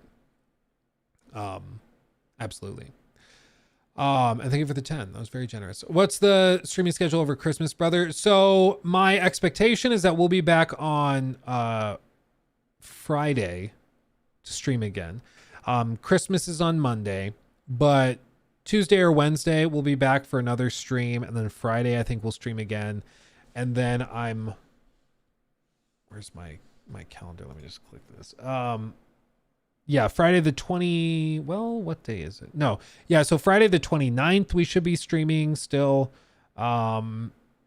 and then I'll be gone until the 3rd. So I think basically we'll just take off effectively Monday the 25th because it's Christmas, and then we'll take off Monday the 1st, or I might do a stream while in Arizona on the 1st. So really, honestly, in the next 2 weeks, there's probably only going to be 1 or 2 streams missed. Other than that, it's going to be pretty much the same as always, which is going to be cool. So I don't expect there to be a big interruption or anything. Should be good. There won't be a ton of stuff in like gaming news to talk about, but oh goodness, can you tell I didn't have my Red Bull? Oh, okay. Let's see. Wait, do you and SkillUp have beef? Not really. No, we don't have beef. I don't think I've ever actually spoken directly to him. He's posted some weird like comments, so I know he watches my videos every once in a while, at least. But he's posted some comments on my videos that are like weirdly abrasive, and I don't know why. It's never like anything outright. It's just very passive aggressive, abrasive type messages. And it's just left at me like it's left a bad taste in my mouth. And I don't know if it's just how he types. You know, some people are just like, I have a friend who types super sarcastically, and booyah, Miles, thank you. Okay, that's funny. Miles J donated $3. Wolverine leak. They're using pencils in between his fingers for claws. Yeah, it's for narrative reasons. It'll make sense. He's actually an artist, and then he just kind of draws with, with them. Yeah, it's a whole thing. It makes sense. But I mean, it's been a while since I saw anything from him that struck me as odd. But what I was saying is like, I have a friend who types and texts super sarcastically, but you know, like messages, you can't really tell what's sarcastic and not unless you know the person. And so for him, sometimes you'll just be like, really? That's what you want to go to dinner there? What? But then you realize that they're being sarcastic. So maybe it's just how it was typed or what it was. But I don't know. It just, there's been a couple of instances like that over the last couple of years where I've just been like, do we have a problem? Like, I don't have a problem with him. I think he makes really good stuff. I think he makes great reviews, and I think he deserves all the success that, you know, he's found. But he's just done stuff in the past that's just rubbed me weird. And I'm like, do you have a problem with me? Do we have a problem? Do we need to talk about stuff? Like, what are we doing? You know? Show them. I'm talking about videos like over the last 2 years, like every 9 months or something that he'll leave a comment on where I'm just like, okay, that's weird. I mean, believe it or not, I was not prepared for presenting receipts or anything, but like I said, I don't have a problem with him. I like his stuff. I think he's a very talented creator. I have no problem with SkillUp whatsoever. He's just said and done things that's like kind of made me feel like maybe he has a problem with me, and I don't know why. Maybe it's because I say Australian dollary dues.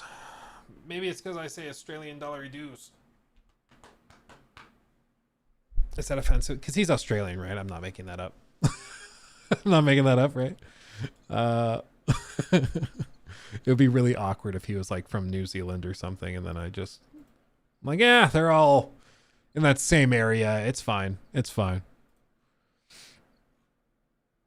Like what I don't want to stir stuff up if there isn't actually drama and if there isn't actually anything. Cause like I said, I don't have a beef with SkillUp. I don't care. I'm fine with them, but I don't want to stir stuff up if there isn't actually an issue. And it was just like a comment or something he posted that I read weird when it wasn't weird, or he didn't mean it weird, you know? So it's just, I just don't want to delve into it. I have no problem with SkillUp at all.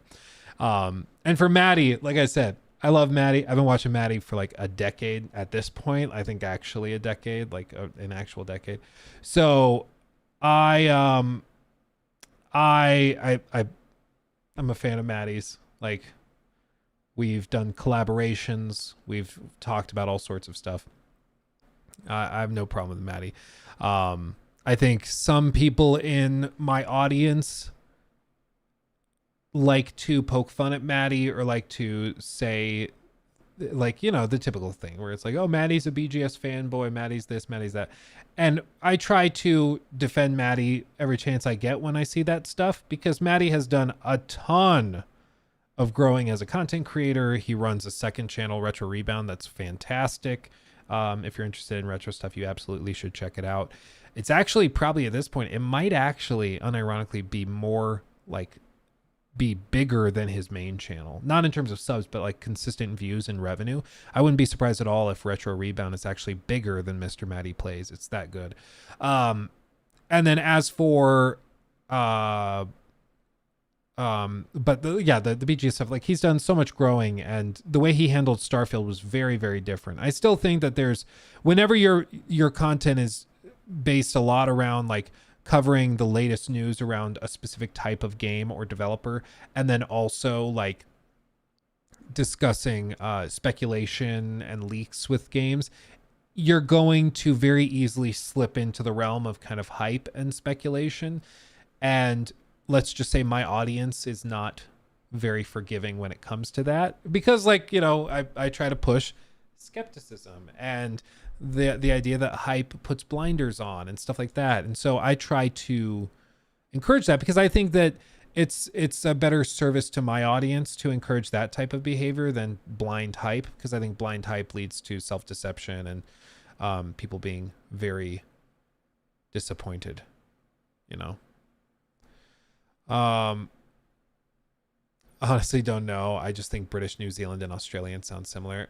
They are very similar. They're very similar. You know, the accent I cannot figure out is like South African. I just can't figure it out. Like, I don't know, like with a British accent, you know, there's a very unique cadence to it depending on where the person is from in England. And then, you know, they overpronunciate the consonants very precisely. And they might be a little bit posh, you know, that type of thing. But like, you can do a stereotypical cringy British accent very easily.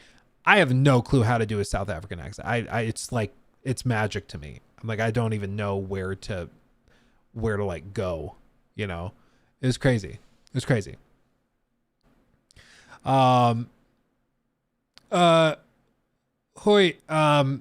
is the only one call out CDPR for hiding review. You act like he being shill grow up. No, the reason people call shill up is because Skill Up calls himself shill up as a joke. Like, it's a joke that he makes himself. He'll like sign tweets and posts and stuff sincerely shill up. So like, he jokes about that himself. So everybody kind of jokes about it, you know, like we're not like actually saying that he's like a shill for every corporate. It's a joke that like he's joking about. So it's all in good fun. As for the CDPR stuff, I don't really remember specifically what he was doing. And I don't think he was the only one that called them out for hiding like the PS4 reviews and Xbox One reviews. I think a lot of people brought that up because it was very, very strange. But yeah, he called it out, and I think that was worth doing. But yeah.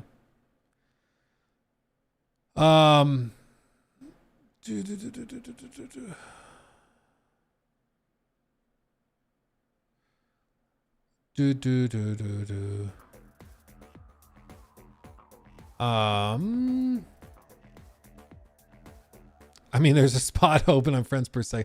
Oh, because the completionist was in it. You're right. Dude, I totally forgot that he was in that. Oh, no.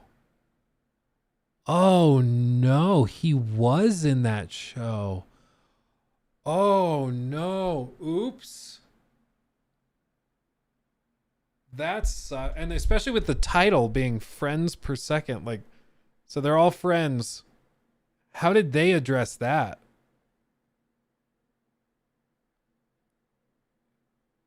Oh, no. That's crazy. I didn't even realize that. Oops. Wow. Okay. That's crazy. Get that spot, Luke? Well, here's the thing. With all this, I think usually the hosts of the show, if they're interested, will reach out. Like, I can, like, I've talked to Jake before. Like I said, I've had passing interactions with SkillUp. like I really like Jake. Jake's a really cool guy. Skillip I just don't really know very well, but if they want to reach out, I'd be happy to talk to them about it. But nah. They addressed it when it was coming out. Gerard has officially stepped away from the podcast. Hasn't he stepped away from everything? I think he stepped away from everything. Maddie will get that spot if you sleep on it. Well, honestly, like, for one, I really enjoy the podcast I do with JorRaptor, which I think, as far as I know, we are still planning on doing today. So I really enjoy our podcast with JorRaptor. And as for doing another show, I don't know if that would make a ton of sense. And I mean, there's all sorts of other considerations that tack onto it too. You know, it just depends. There's questions about like the chemistry between hosts. I mean, it can take a show like weeks and weeks and weeks to hit its stride with a new host or anybody, just because there's a lot of different social dynamics that have to kind of cohere. Sometimes then they never do. I mean, there's some podcasts that they try it for months and months or even years and it just never really clicks together very well. And then others, you know, the first episode, you're like, oh my God, this is really good, you know? So I don't know. Yeah.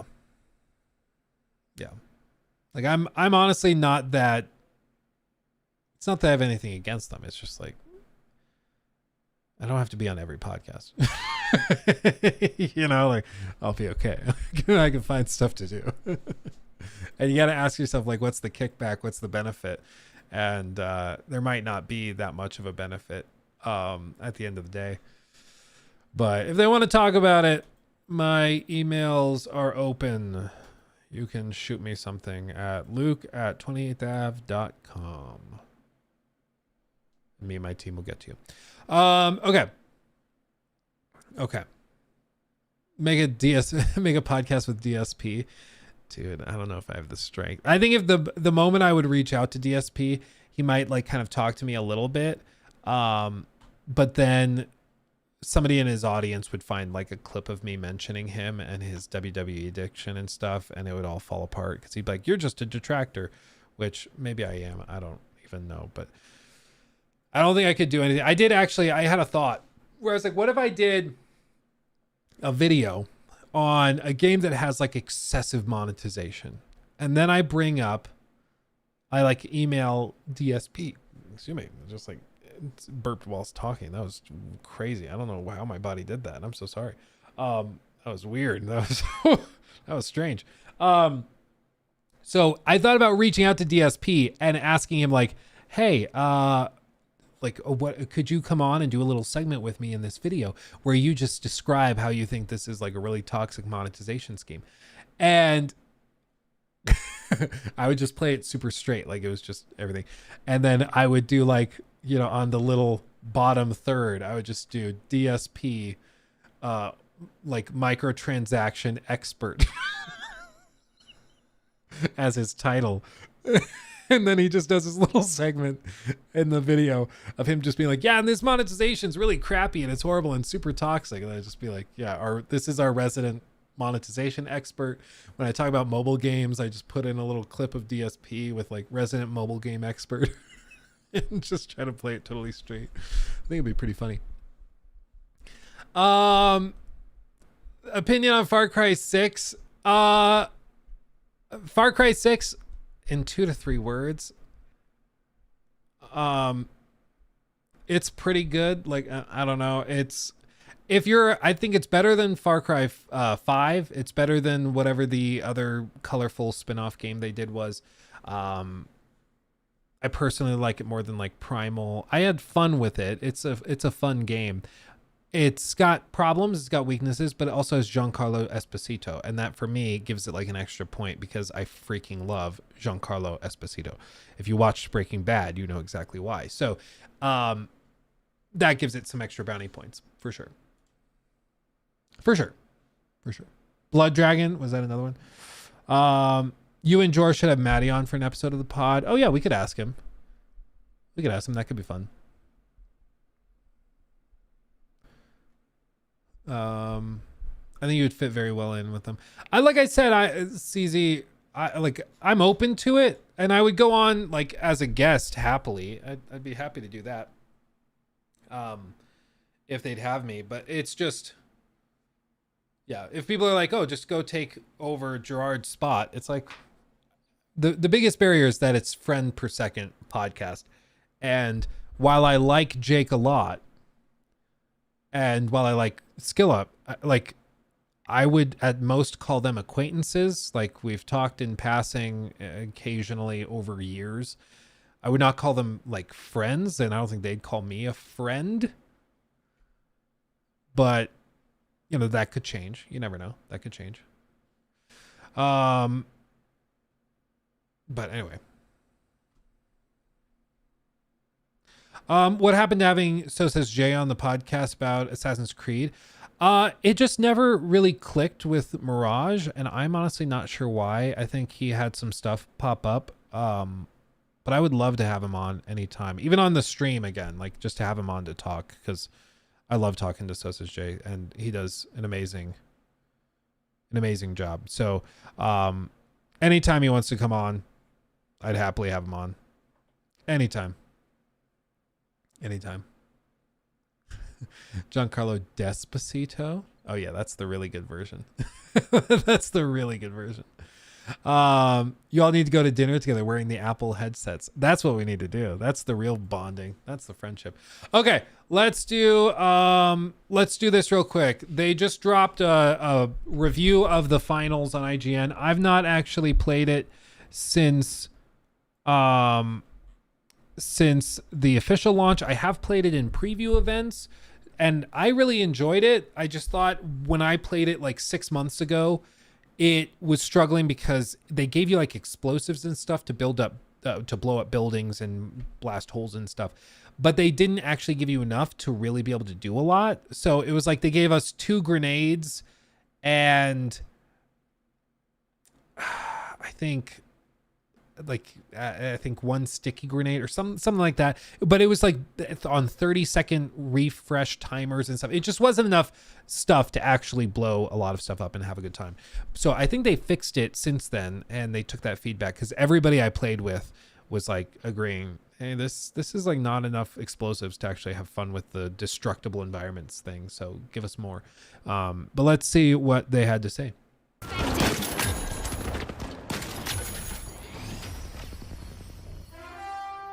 If there's one genre that lends itself to boom or bust, it's the online shooter. For every success, like Call of Duty or Apex Legends, it seems like there are at least a dozen other games that have come and gone with barely a spark before they fizzle. With so many good competitive shooters in play, what makes one stand out? For the finals, the answer is excellent game show-infused style and a brilliantly destructible playground. And I gotta hand it to them. They really handled the marketing of the game really well, at least I think. I mean, what do you guys think? I guess we'll get a wider like spread of opinions based on what you guys have to say. But my impression is that they did a really good job of giving people access to it through betas, through previews, to actually try the game a little bit ahead of time. They gave it to streamers to try. They took a lot of feedback from people. And I think that they handled it really, really well, personally. I think. Guys are electrifying the game with a stunning comeback.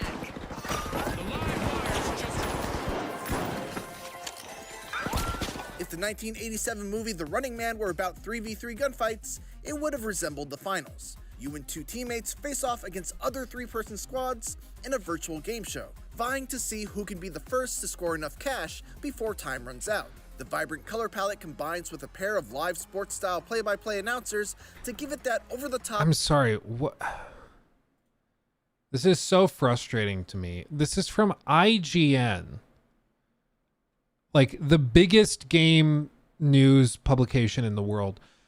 And, like, look at the compression and quality that they're capturing their footage in. This is maxed out quality. And if I just zoom in, this is what's natively appearing on my screen. Like, what is this compression? Like, I get it. Stuff's moving quickly, but like you're losing entire letters of text. You're losing whole chunks of the frame to compression because you didn't use a high enough bit rate, or you were like trying to skimp out on the resolution. Like, what are we doing? I record everything we do at 4K 60 with like stupid high bit rates, and it takes up a lot of space, but it's because it gives us better quality at the end of the day. I just don't understand what this is. Like, this is such crappy quality. It's amazing. American Gladiators feel that people in the 80s thought was going to be the future of sports.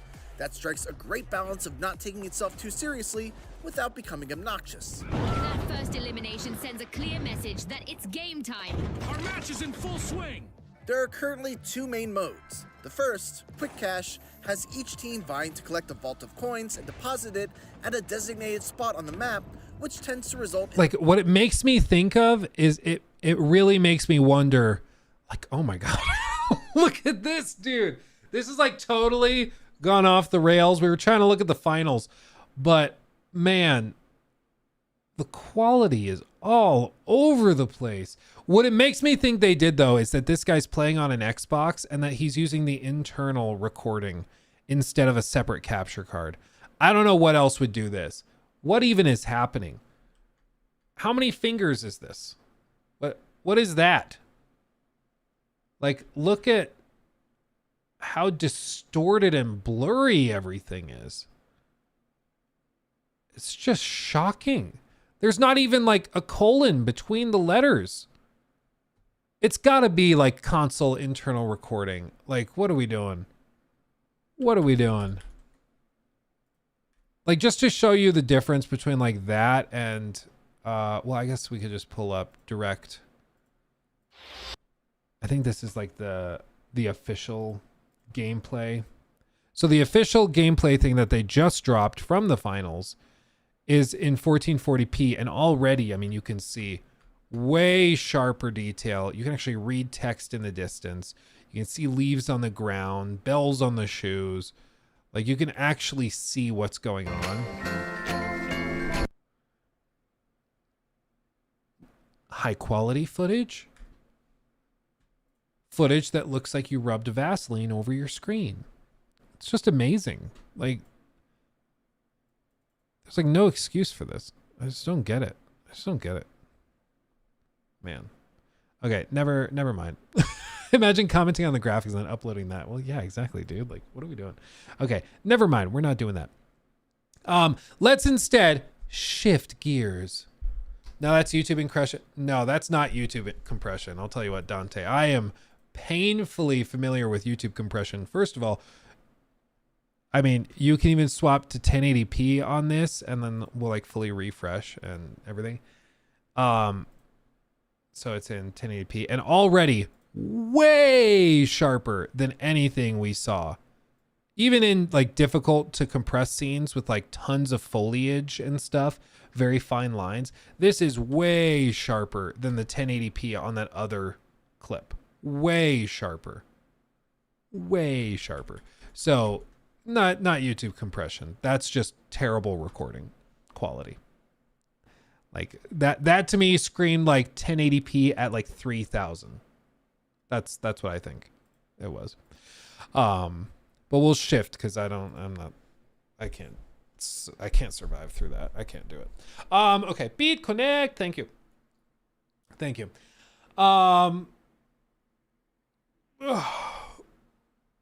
Anyway, let's see. Did playing Skull and Bones leave a bad taste? Playing Skull and Bones leave a bad taste for you on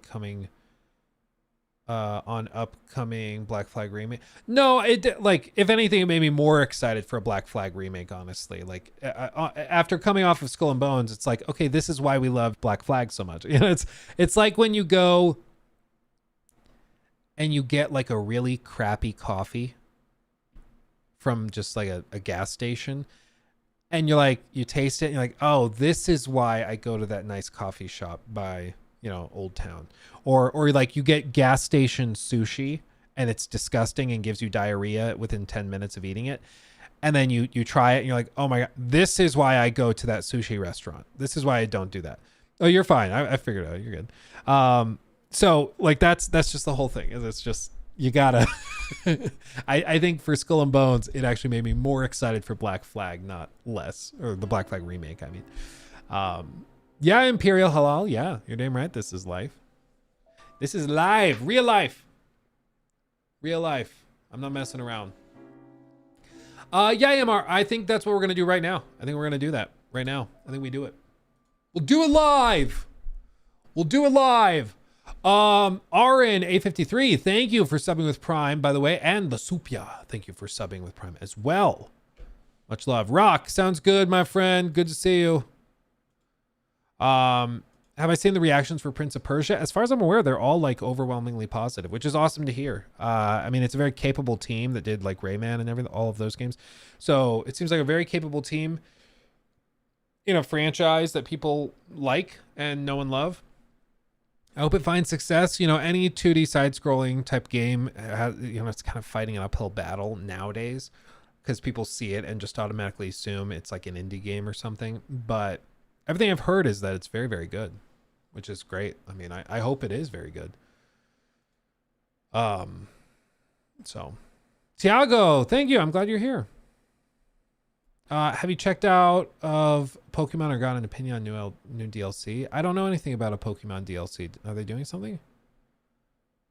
I don't actually know. Yeah, the Bill O'Reilly meme. Yeah. F it. We'll do it live. We'll do it live. Yeah, James Gunn saying that they're not done with the Arkham series. Yeah, people were asking on Friday about that.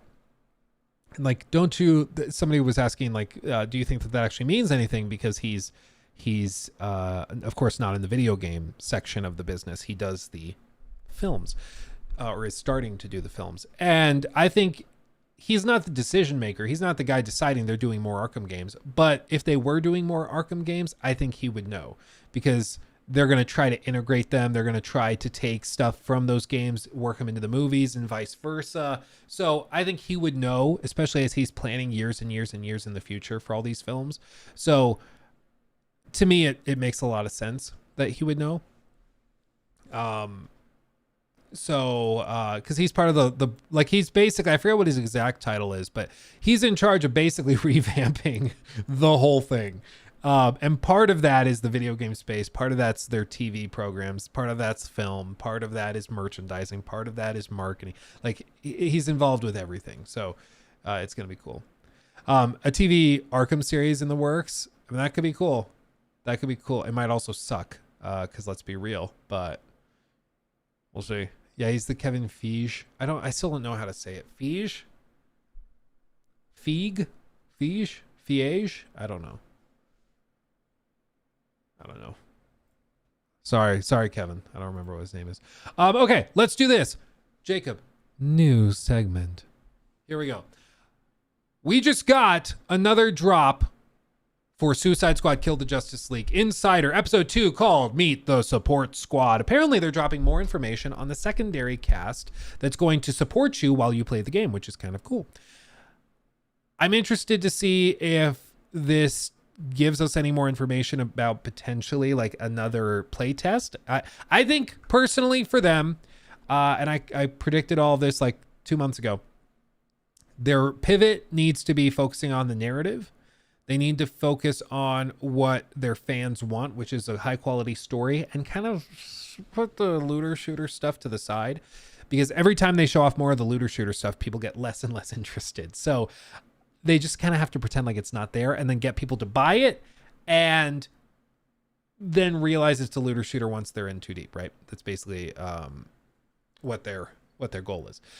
So they're doing precisely that. And I'm interested, you know, the most recent thing that they did, the insider video that they did was all about the story and characters with a couple little mentions about gameplay. We'll see. This is the support squad is how they're phrasing it. So it seems like they're implying that this is going to be on more gameplay stuff, support squads within the team. So that could be interesting, but I don't know. Let's just see it. We're cranking this at 4K because we don't settle for anything less, and we're going to look at it in the best quality possible. And let's see. I hope to be convinced. I would love for this game to be awesome because it's from one of my favorite devs of all time. I don't like the idea of a looter shooter battle pass heavily monetized game, but you know what? If it's awesome and fun enough to get through all that, then I'm down.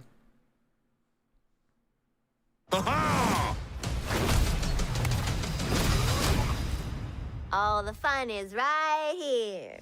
Hello, I'm Axel Ridby, game director here at Rocksteady Studios. I'm Darius Sadigian, studio director at Rocksteady Studios. We're so excited to welcome you all to episode 2 of our ongoing series, Suicide Squad Insider. In our last episode, we gave you a look at our combat system that combines story, powerful traversal abilities, iconic melee attacks, and explosive gunplay to offer something truly unique. Hello, beautiful. We wanted to challenge ourselves. We wanted to expand and really push ourselves in terms of making something new and fresh. Light him up. When first introduced, the free flow combat of Batman Arkham Asylum broke new ground and set a standard that is still popular today. In that spirit, the Rocksteady team decided to delve into new mechanics. If you're playing solo, you have the power to make combat in our game unique to you while making your way through our story campaign. If you decide to play co-op with friends, you can each become an expert with your playstyle and custom. Somebody, and again, I don't remember who, but somebody described these things. They're like, oh, Suicide Squad looks so bad. It's just a game where you run around shooting and popping purple zits. And since they said that, I can't unsee it.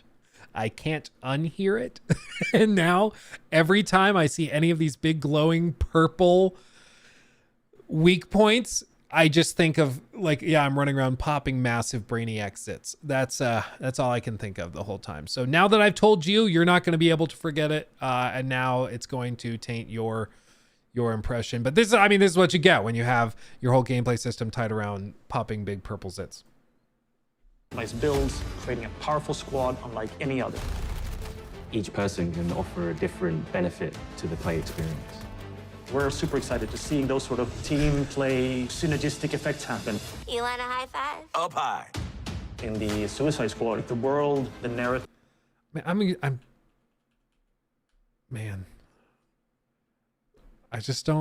so uninterested in these like waves of corrupted enemies. Like, I'm just so uninterested in it. I'll tell you what.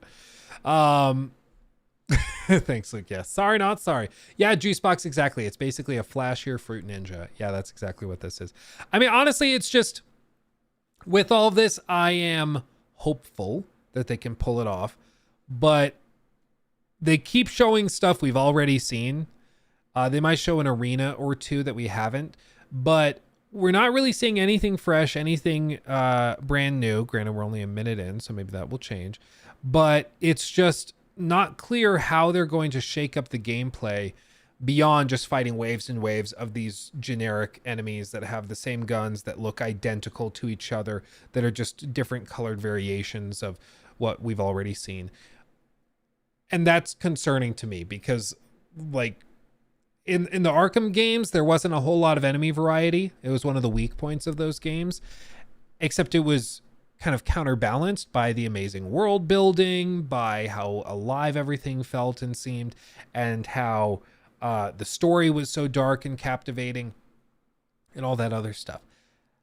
In this game, it seems like all of those other things that benefited Arkham Knight and Arkham City and Arkham Asylum are just not present here.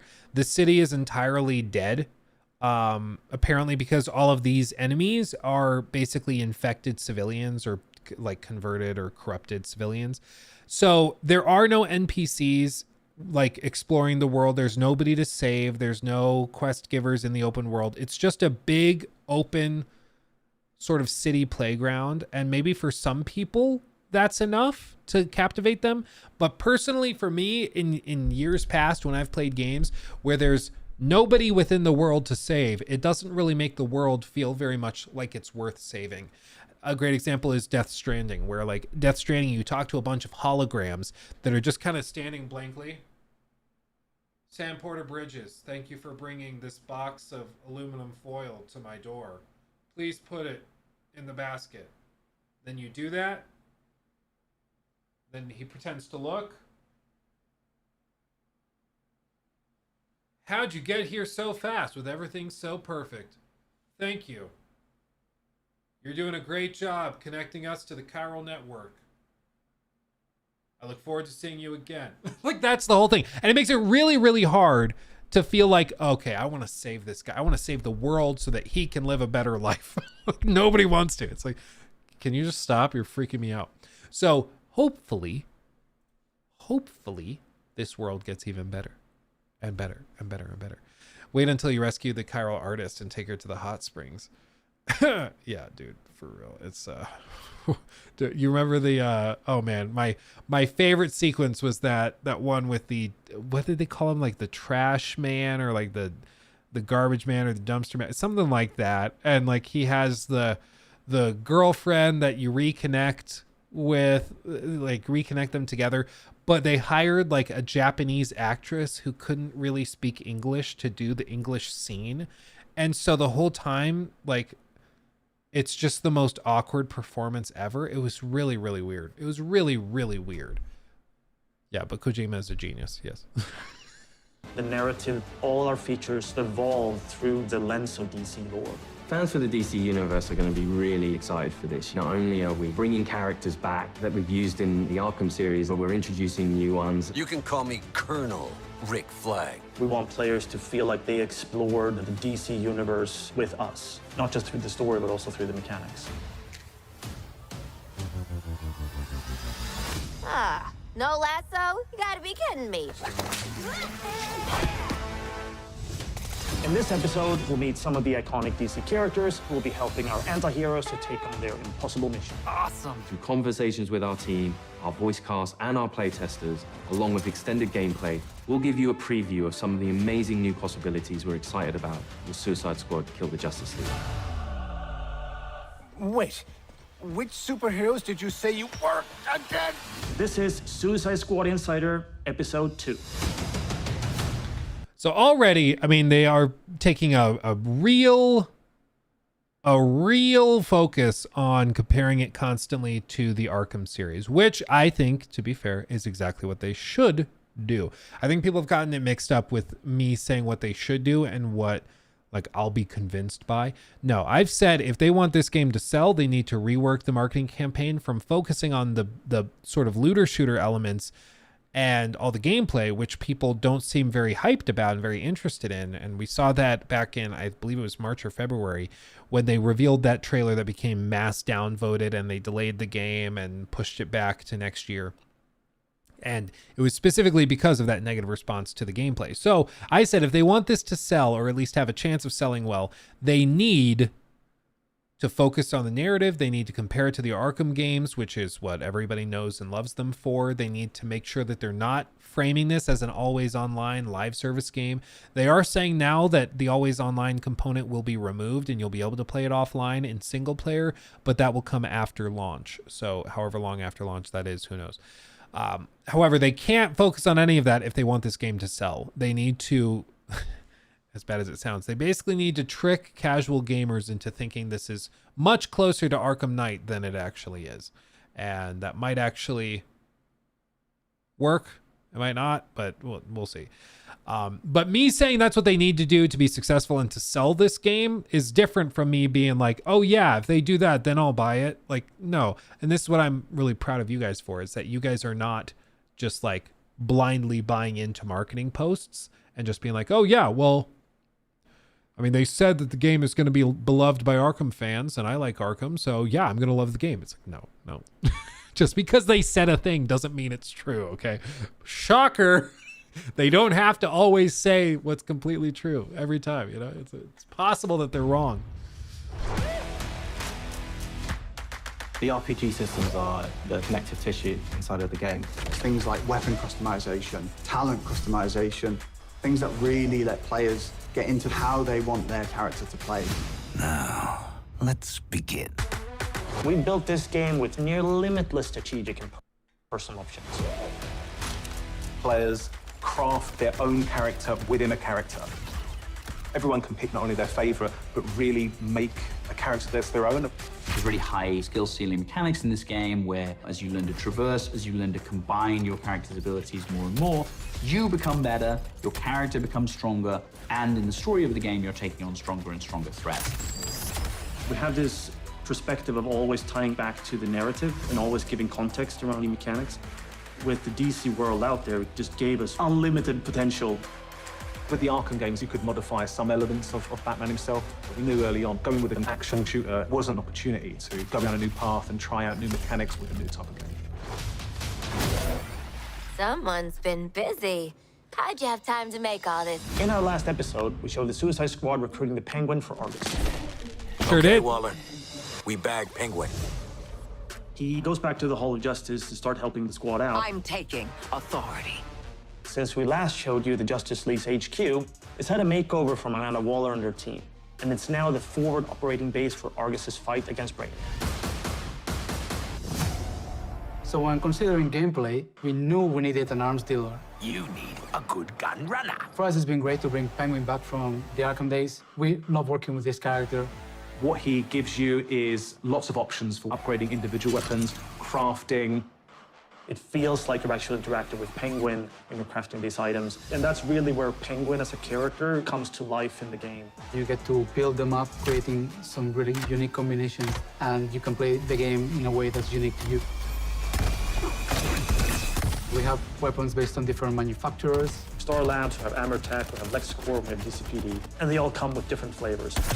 Lex is very scientific, man, right? The guns are very scientific in nature. They have very specific recoil patterns and spread patterns, almost like they are calculated. Then we have Amertech, which is more improvised weaponry, really fast fire rates, high ammo capacity, but it kicks like a donkey. And once you've unlocked those manufacturers, you can go to Penguin and ask him to sort of craft specific weapons in those manufacturers. Different guns will play with different styles. Maybe you've got a Deadshot focused on critical hits, on headshots. That might mean that you want to favor a legendary gun which works with that playstyle. Nice, nice, nice.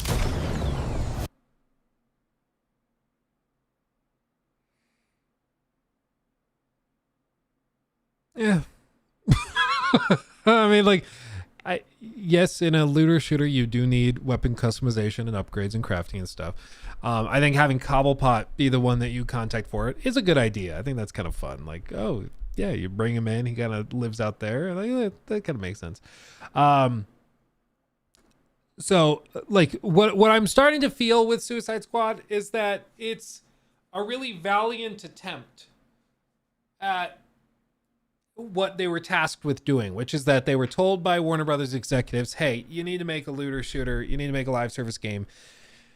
You can use the Suicide Squad IP if you want. So you could do that, and maybe that'll find some success. And they have taken time, and they've done it.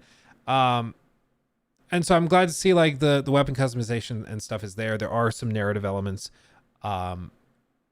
Personally, I'm not the kind of gamer that finds fighting like waves and waves of the exact same enemies very fun.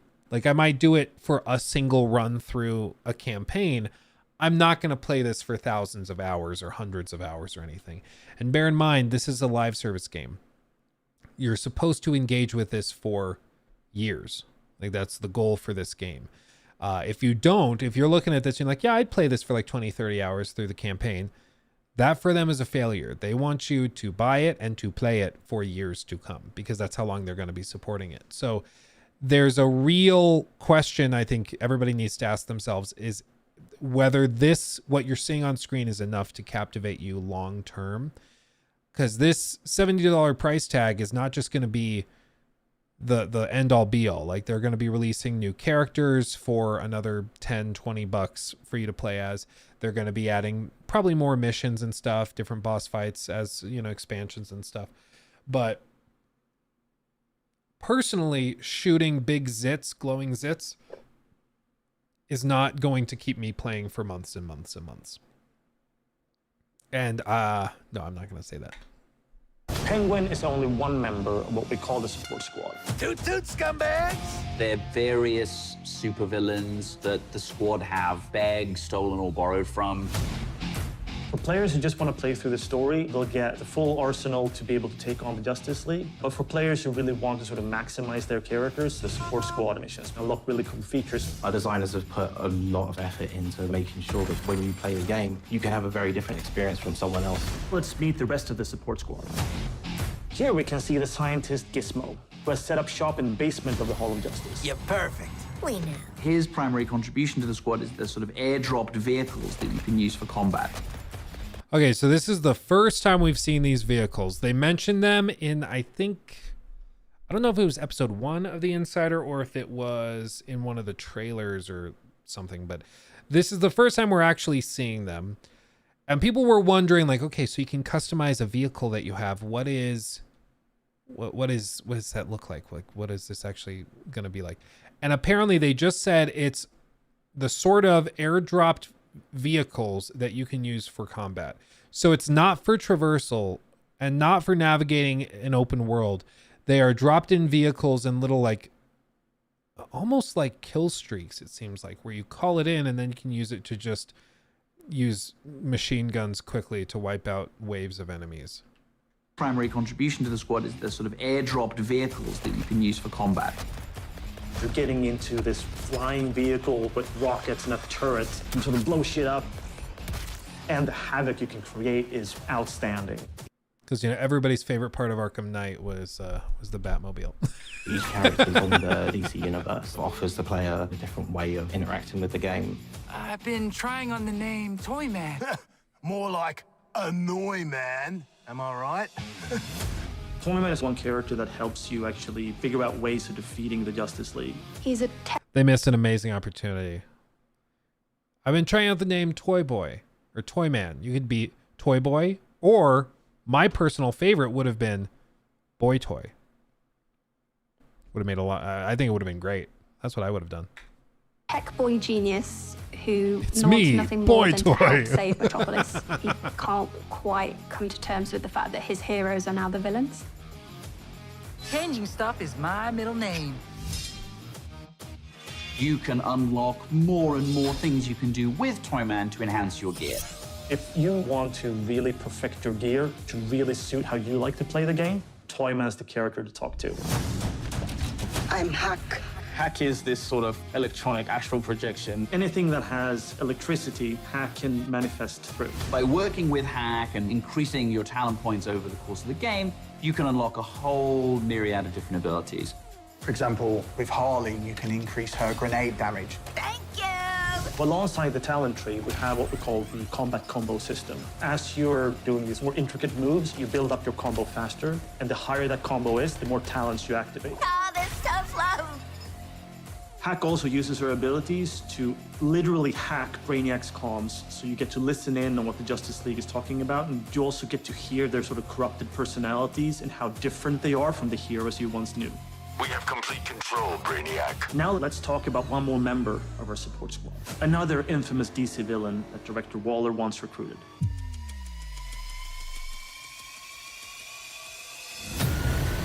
At this point in the game, the squad has discovered evidence that Poison Ivy may be alive. Ivy? Poison Ivy? Dead Poison Ivy after Scarecrow gave Gotham a crop dusting. For fans who pay close attention to Arkham Knight, they will remember that when Poison Ivy died, she left behind a little sprout. I got a real strong hunch she ain't pushing up daisies no more. And in this game, you discover that that sproutling has been cared for by some people who may have had their own motivations for doing so. But in the chaos of Metropolis, she's escaped. Find her. Bring her to me for questioning. Using special technology they've acquired, the Suicide Squad is tracking Ivy down. If Ivy's in the city, this tracker will lead you to her. Unless y'all want to end up a poor. I'm really weirded out by why they're doing this. Why are they dropping intentionally story spoilers in promotional materials? Right? Like, why would they do that? Why would they do that? I mean, are they just, maybe they have so much narrative content that they can like spare it. Maybe that's what it is. Maybe they just are like drowning in narrative stuff. So it would be like if you're talking about The Witcher 3 and you're like, so the game opens with Geralt looking for Yen, and he's trying to find her, trying to figure out where she is, and then he like leaves Whiterun and she's not actually there. He goes somewhere else. And then finds her there. It's like, well, there's a lot of extra stuff in the game, so they can kind of afford to let those little bits drop, even though that's technically a story spoiler. And maybe this is like, I don't know, like the outline of the story. I would guess everything they're showing is like really early on. I would assume so, because all of these levels, all these areas are the same as we've seen them do combat in previously. I hope dearly and prayed to the gods of DC that this is not all the game has in terms of levels. I hope there's a lot more. That's a lot more interesting than just these empty city streets and blocks of buildings. But maybe it is all the game has. But at the very least, I would assume that most of what they've shown is very, very early in the game. So maybe they're just dropping another very early quest that you go find Ivy, and then she gives you extra perks and another leveling system. So all of this happens in the first like 2 hours of the game. So who cares? Like, maybe that's what they're doing. But it's weird, right? Spring mix. You better put me in charge and let me talk to Ives first. So in playing solo, players can switch between any of the characters, and you'll get to experience all the different play styles across all of the different missions. And here we go!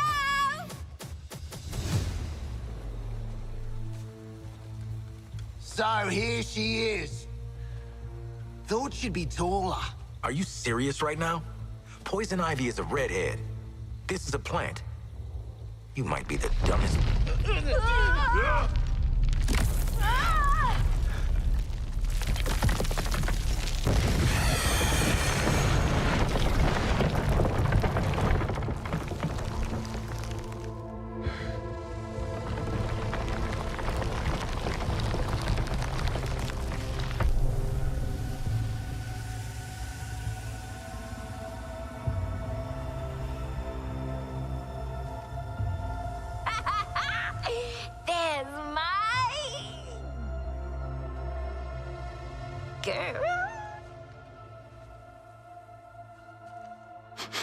She is not made of meat.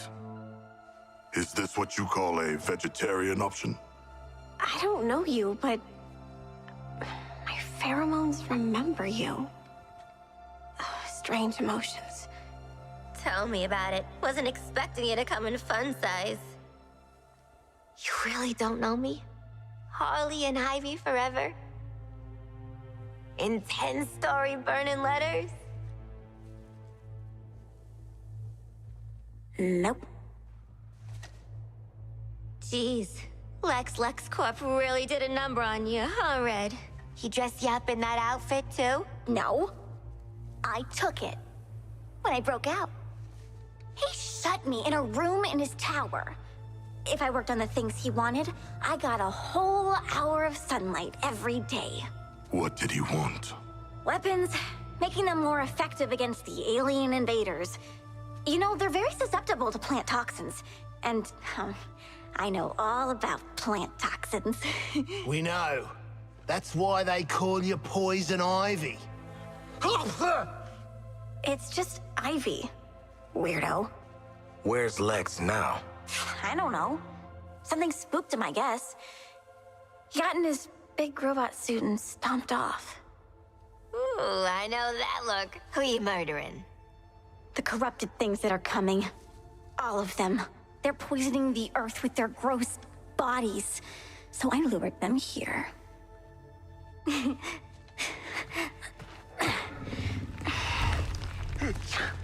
wrath of nature. I like it. Oh, this is my friend Daphne. We'll make all the aliens choke to death on spores. You make sure Daphne doesn't die, or you're next. Waller, be advised Lex is AWOL in a power suit, and Ivy's an eco-terrorist middle schooler. Dead shot out. How'd we end up hugging a giant plant? I have allergies. Anyone care? Ah! Here's a brief look at the mission that follows your first encounter with Ivy. So again, I'll just insist. I feel like this is a surprisingly big plot twist reveal thing for them to just casually drop in a trailer. It's a little weird to me, but maybe, like I said, maybe they just have so much narrative content it doesn't matter. Or maybe they're just at this point like, hey, we just need to show that we have narrative stuff. It's not just a looter shooter, so we'll share it. It's still surprising. Or maybe it's that most of the end game or later game missions are kind of inspired or affected by this. So if they didn't address it, then they couldn't show later game footage, so they have to bring it up. Maybe that's what it is. I don't know. You'll see a variety of custom builds and loadouts that draw on the power of DC villains. Ivy's plans need protection. Split up your squad to attack from different directions. Oh my god, it's just protect the president. Now go defend! Combat in this game revolves around 3 core pillars: traversal, gunplay, and melee. Someone like Deadshot can take a vantage point. So if you were worried that the new updated version of the quest, now that Ivy is now involved, if you were worried it would just be more of the same. Well, moving on. And provide cover fire.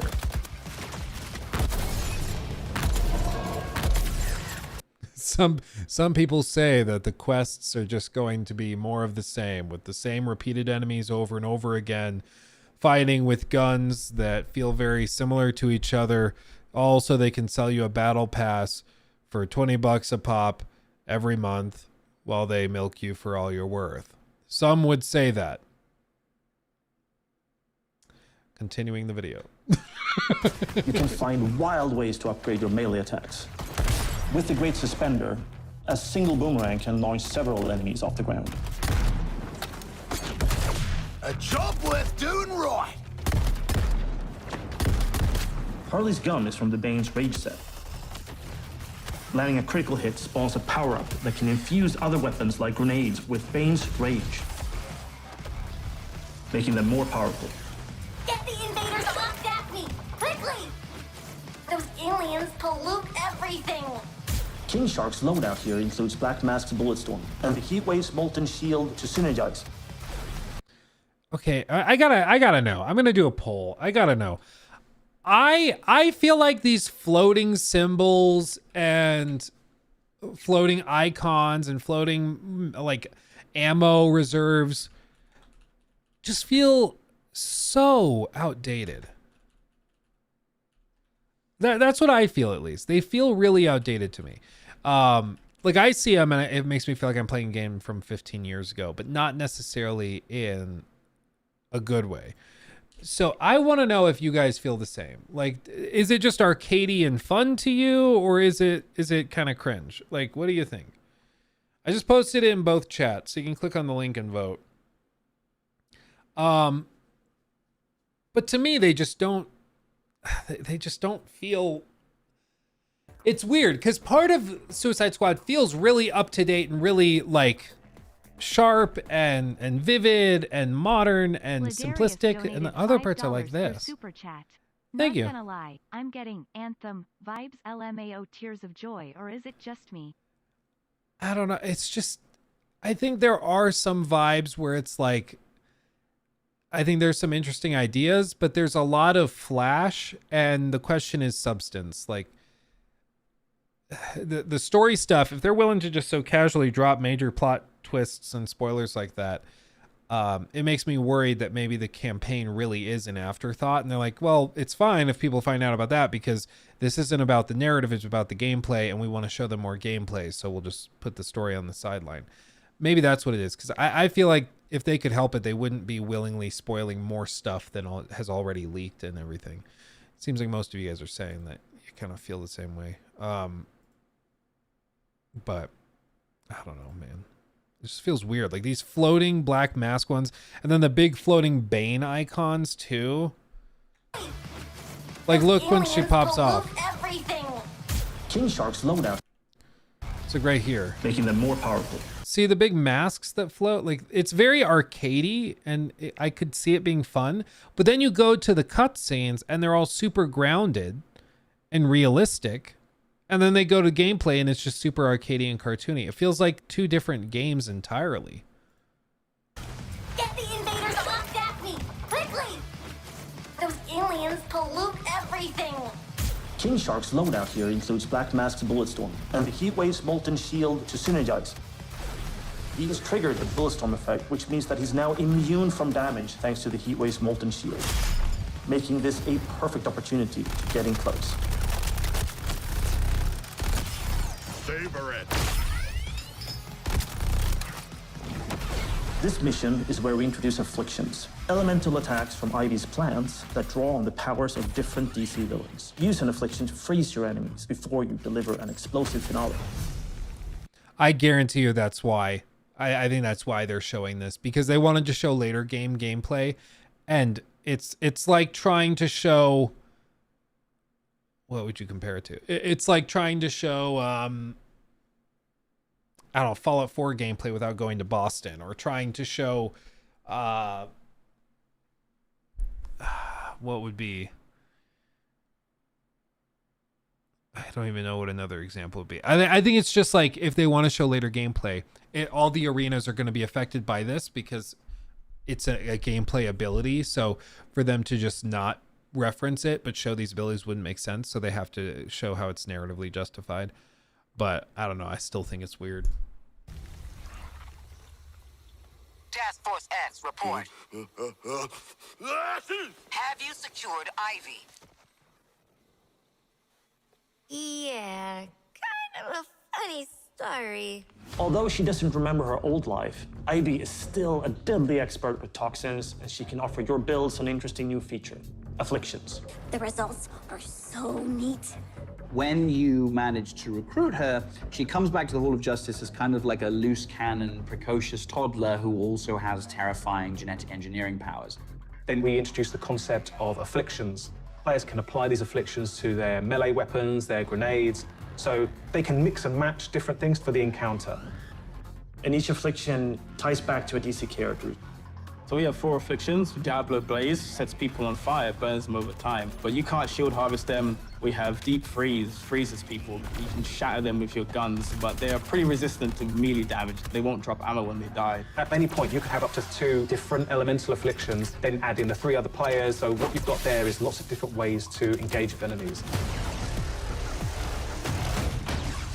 Your fight is far from over. So at Rocksteady, what we sort of pride ourselves on is investigating how players play. Do they get the language that we're trying to create? We had an amazing opportunity to get a group of proper gamers from the community involved in the development process pretty early. Some of the characters, the mission types during the story, I'd definitely say this has got a Rocksteady stamp on it. The experience of Suicide Squad Kill the Justice League is really fluid, really smooth, it feels really polished. It's chaos, but in a good way. It's very fast and very momentum-based, and I think there's a lot of verticality to it. No other game. What would you guys do if I just appeared in this video randomly? That would be so freaking funny. If I'm just all of a sudden in the corner. That was pretty good. Dude, it'd be so funny. Oh man, that would be, I kind of wish I'd watched this ahead of time and then like gone into After Effects and put myself in it. That would have been so funny.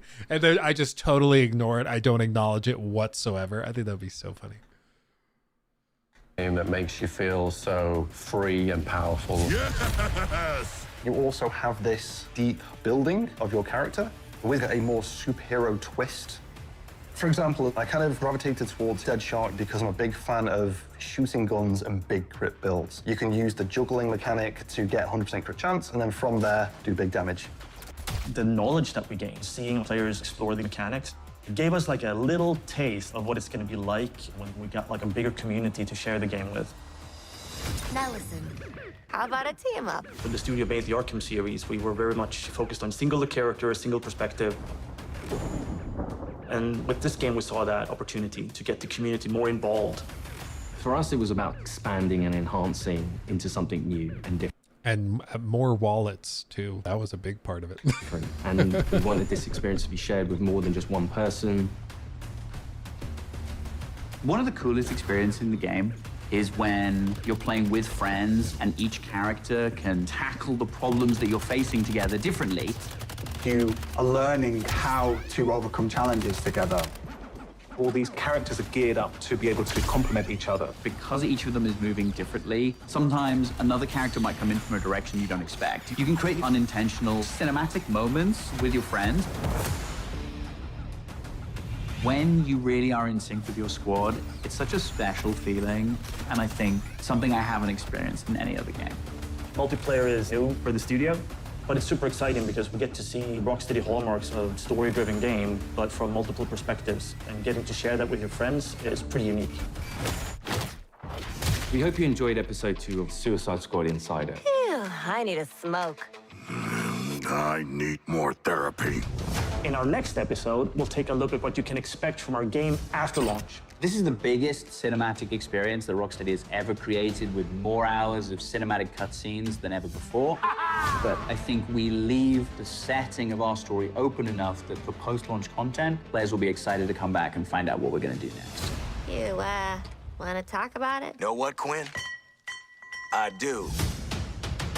I don't think players are ready for the new playable characters they're going to get, or even the places they're going to get to take them. This game is much bigger than the world of the Suicide Squad. Rocksteady will continue to build on the story. We're delivering you a full game, but for those that want to go further, we're going to have lots of new updates that are free to our players, and we really want to engage with our community to give them new experiences regularly. At the end of the game, everyone goes, wow, this was a hell of a ride. Let's play again.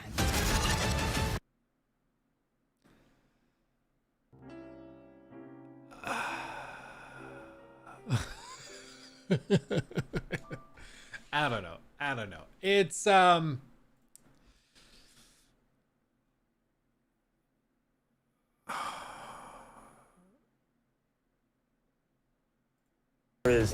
let's see, hold on. Oh, somebody in the comments posted this. They said at this timestamp at 17 minutes in, you could look here, and it says under chapter 3 worst laid plans, branching story. So people were like, oh, does that mean that there's going to be narrative choices and the story could change and branch? It could. It could mean that. It's possible. It could also just mean that that's how they're describing it. I mean, that could be part of it too, but I don't really know what that means. I'll be honest. I don't think anybody does. Rory2XX donated $5 through Super Chat. Thank you. Just realized they get the community more involved by making it live service with a battle pass to increase their pockets. Yeah. Insane. I mean, it is technically more involved. They are technically right, you know?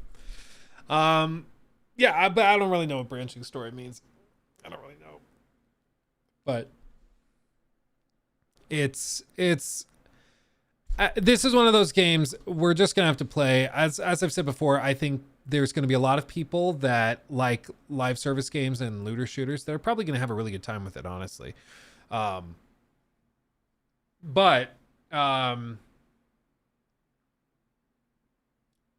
I think there are also a lot of people that are going to play it and be sorely disappointed. And my feeling is that I'll probably play it and then get like 15, 20 hours in.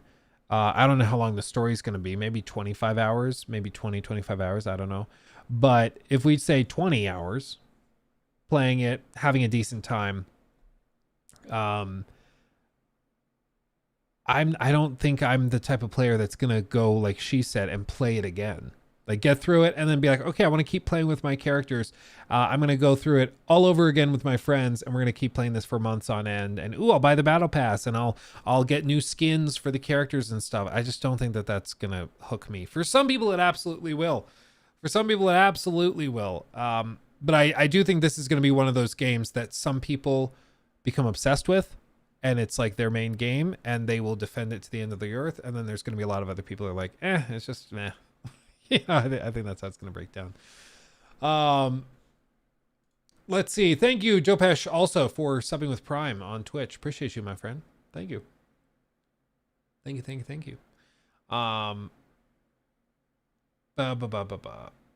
okay. I just like looter shooters, and that's okay. I mean, that's okay. That's why they create them, is because there are a lot of people that do like them. It's just, I think that there's potentially a mix of how it'll break up. And the reason why it's a question here, like if the guys behind The Division, if Ubisoft Massive announced they were doing another looter shooter, I don't think anybody would be that shocked or like frustrated or angry. It would just be like, yep, makes sense. But because it's Rocksteady, because it's a team that is known for world-class single-player games, that creates the frustration. That's part of the problem, because we know what they've been able to do previously and how good they are at that other stuff, you know? Star Wars Outlaws, yeah, I think it looks really good. I think Star Wars Outlaws looks awesome. This makes me want to buy a Proud Skeptic t-shirt. You should. LukeStevensTV.com. I can say it. It's also probably in the product tray. I've seen a lot of Destiny players excited, but I haven't played Destiny. Well, Destiny players are just like livid that their game is being slowly and carefully demolished. It's really unfortunate, but yeah, it's a bit of a mess right now. A wee bit of a mess, I'll tell you what. Top of the morning to you. Wee bit of a mess. Isn't it? Isn't it? Let's see. What game are we talking about? Greetings from Sweden. Hey! Good to see you. Yeah, we're just going through Suicide Squad, the latest thing that they dropped. Yeah, I don't know. It's just... It is what it is. Ooh, a big Amazon package just got delivered. Enchanté, madame. That's why I get confused when people say dead game. It's almost like deep down they know it won't be. Yeah, maybe it's just with all this stuff. I think it's really easy for us to root for the failure because it is. I think it represents a really unfortunate part of the industry right now, which is that we have single player studios that are fantastic at what they do, but they are being forced to go in and make multiplayer games when they just frankly, it's not what they do. It's not their specialty. It's not what we'd like them to be doing. We'd like more Arkham games. We don't necessarily want more of those live service games. So I think that's part of what kind of causes the frustration. And so we're like, yeah, we root for it to fail because we want it to fail so that these types of things don't happen more often and more of these studios don't get forced to do this type of thing. And I understand that impetus. I think it's still important for us to give them a fair shot and the chance to win us over and for us to be convinced. But I just like, we can't help it. If we just think that the game looks bad and it's uninteresting, that just is what it is. And for me, what's really telling is their overwhelming focus on the Arkham games, on their previous titles and success, and constantly referencing it when this game is very, very, very different from that game. And it's not a mistake. I mean, they're doing it intentionally because they know that it's much more likely that the game is going to be successful if they can get classic Rocksteady fans to buy it, hoping that they can put up with the live service stuff until they get through the story and then move on. But like I said, this game, it's a live service game. Their goal is for this to run for years. So if you're looking at this and you're like, yeah, I might play it for 10 hours and then get bored, or 20 hours and then get bored, or I might make it through the main story and then give up on it.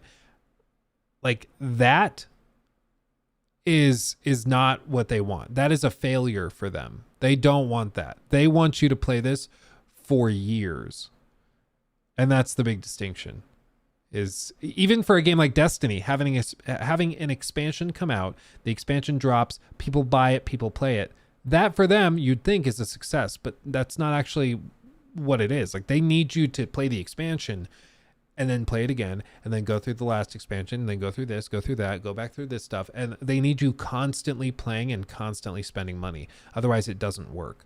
That's the struggle with live service games. It's why Naughty Dog came out and said if they were to do The Last of Us Online, they would have to basically convert their whole studio to a live service studio. And all they would do day in, day out would be building support systems for The Last of Us Online. All they would be doing is building the next update, building the next expansion, new cosmetic items. That's all they would do. And Rocksteady, that's why, like, when people have been like, oh, well, we'll just hope that after this happens, they'll move on to whatever's next and it'll be another Arkham game, whatever. I don't think that's just going to happen because they still have to support this. $5 you know? For super chat. I think it's funny how every game that tries to copy the Borderlands formula ends up screwing up that formula and failing. Yeah, Wyatt. It's just, I think it's just a bunch of executives that think it's as easy as just, well, you're a successful studio. You guys can just do that. Because they think of video games as just video games. It's like, so you guys made Arkham City and Arkham Knight, Game of the Year contenders and great games. So we'll just have you make a Game of the Year level live service game that prints money. Easy. But that's not how it works. It's just not. Unfortunately. For them, at least. But this is why, like I was saying, I don't think it's going to be as simple as after this, Rocksteady's just going to move on and do Batman Arkham, whatever is next. I don't think that's how it works. I think that they're stuck doing this until it basically is shut down, and then they have their full capacity back to go and do something else. So I honestly rooting for a complete and utter collapse might not be the worst thing, just because it's like, of course, I don't want any devs' work to be wasted. I don't want anybody's careers to be affected by releasing a flaw. That goes without saying. But what I'm saying is, if this game, if they pull the plug on it quicker and sooner rather than later, that just means that their capacity is opened up to do things that they're really, really good at. But I know some people are going to hear that and just be like, so you want the game to be a failure? I'm like, no, I'm just saying if in the long term, it might be better off if it goes the other way. But who knows? Who knows? Okay. So Mr. JorRaptor should be joining us very soon.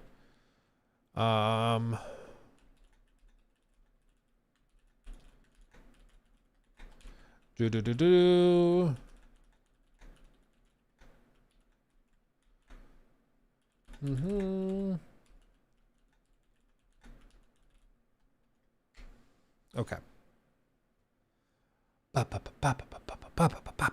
Boom, boom, boom, boom, boom. Okay.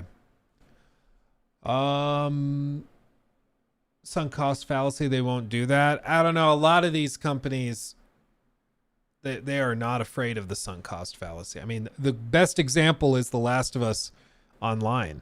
They spend years developing that. Probably realistically, like over $100 million on that. They had the Days Gone devs working on it. They had Naughty Dog working on it for years, like for 3-4 years working on that. They spent millions and millions and millions and millions of dollars on that project, and they're just walking away. They're not even going to try to release it. And apparently there are devs at Naughty Dog that are saying they, out of everything they've ever worked on, they are most proud of The Last of Us Online and what it came out to. It's crazy. It's crazy. Yeah, exactly. Headline: Luke Stevens wants Rocksteady devs to be unemployed. Yeah. Breaking news. It's crazy. Who would have thought? Who'd have thunk it? But you'd think, but couldn't they figure that out before they spent $100 million?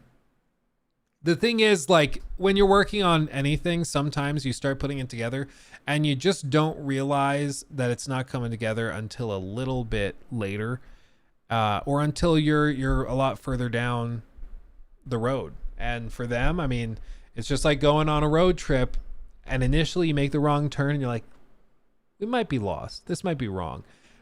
And then, you know, you're like, well, we'll figure it out. We'll just keep going. And then like, no, I think we're lost. No, well, it's just, we have to reconnect to the highway down there. You keep going, keep going, keep going. And then by the time you're like, okay, I'm totally lost. You're totally lost. Like, you could have just tried to turn around and go the other way right after you made the wrong turn, but you were hoping you could still figure it out, or maybe you were in denial a little bit, or you're hoping that you'd reconnect with the other road or something, and you just end up screwing yourself. Boone, thank you. Yeah, Beat Connect indeed. Boone is now a red flag. Booyah. Sorry, Boone. Yeah. See what I did there? See what I did there? Ooh, baby. Ooh, baby. Okay, let's check on Mr. Jor. He says he's almost ready. Almost ready. Almost prepared. Love to see it. Love to see it. So we're going to talk. I don't actually have the doc or anything, but we're going to see what he has to say. Okay. Okay. Hype. You're damn right, JorRaptor. You better be hyped. Better be hyped, man. Dragon's Dogma. I think it looks great. I think it looks great, honestly. I think it looks awesome. I think they might integrate online with the new Last of Us game. Yeah, I honestly wouldn't be surprised. They've already said that they're going to be building in certain they said like they're going to be using technology they gained during the development of The Last of Us Online, and they're going to be tying that into their future games and utilizing that tech and the advancements they made. So I think that there's going to be probably something like that happens. So yeah, maybe they add just a straight up factions mode. Maybe that's what they do. I don't know. I mean, they already basically have it, so I'd believe it. Okay, let's call Mr. JorRaptor. Let's do it. Hold on. Go here. We're going to call him, and he will join us, and we will talk about video games and such. Are you ready? Are you ready? Here, let me stop this recording. I'll start a new one. Okay. OBS virtual camera. All right, I need to start my virtual camera so JorRaptor can see my beautiful face. There we go. Okay.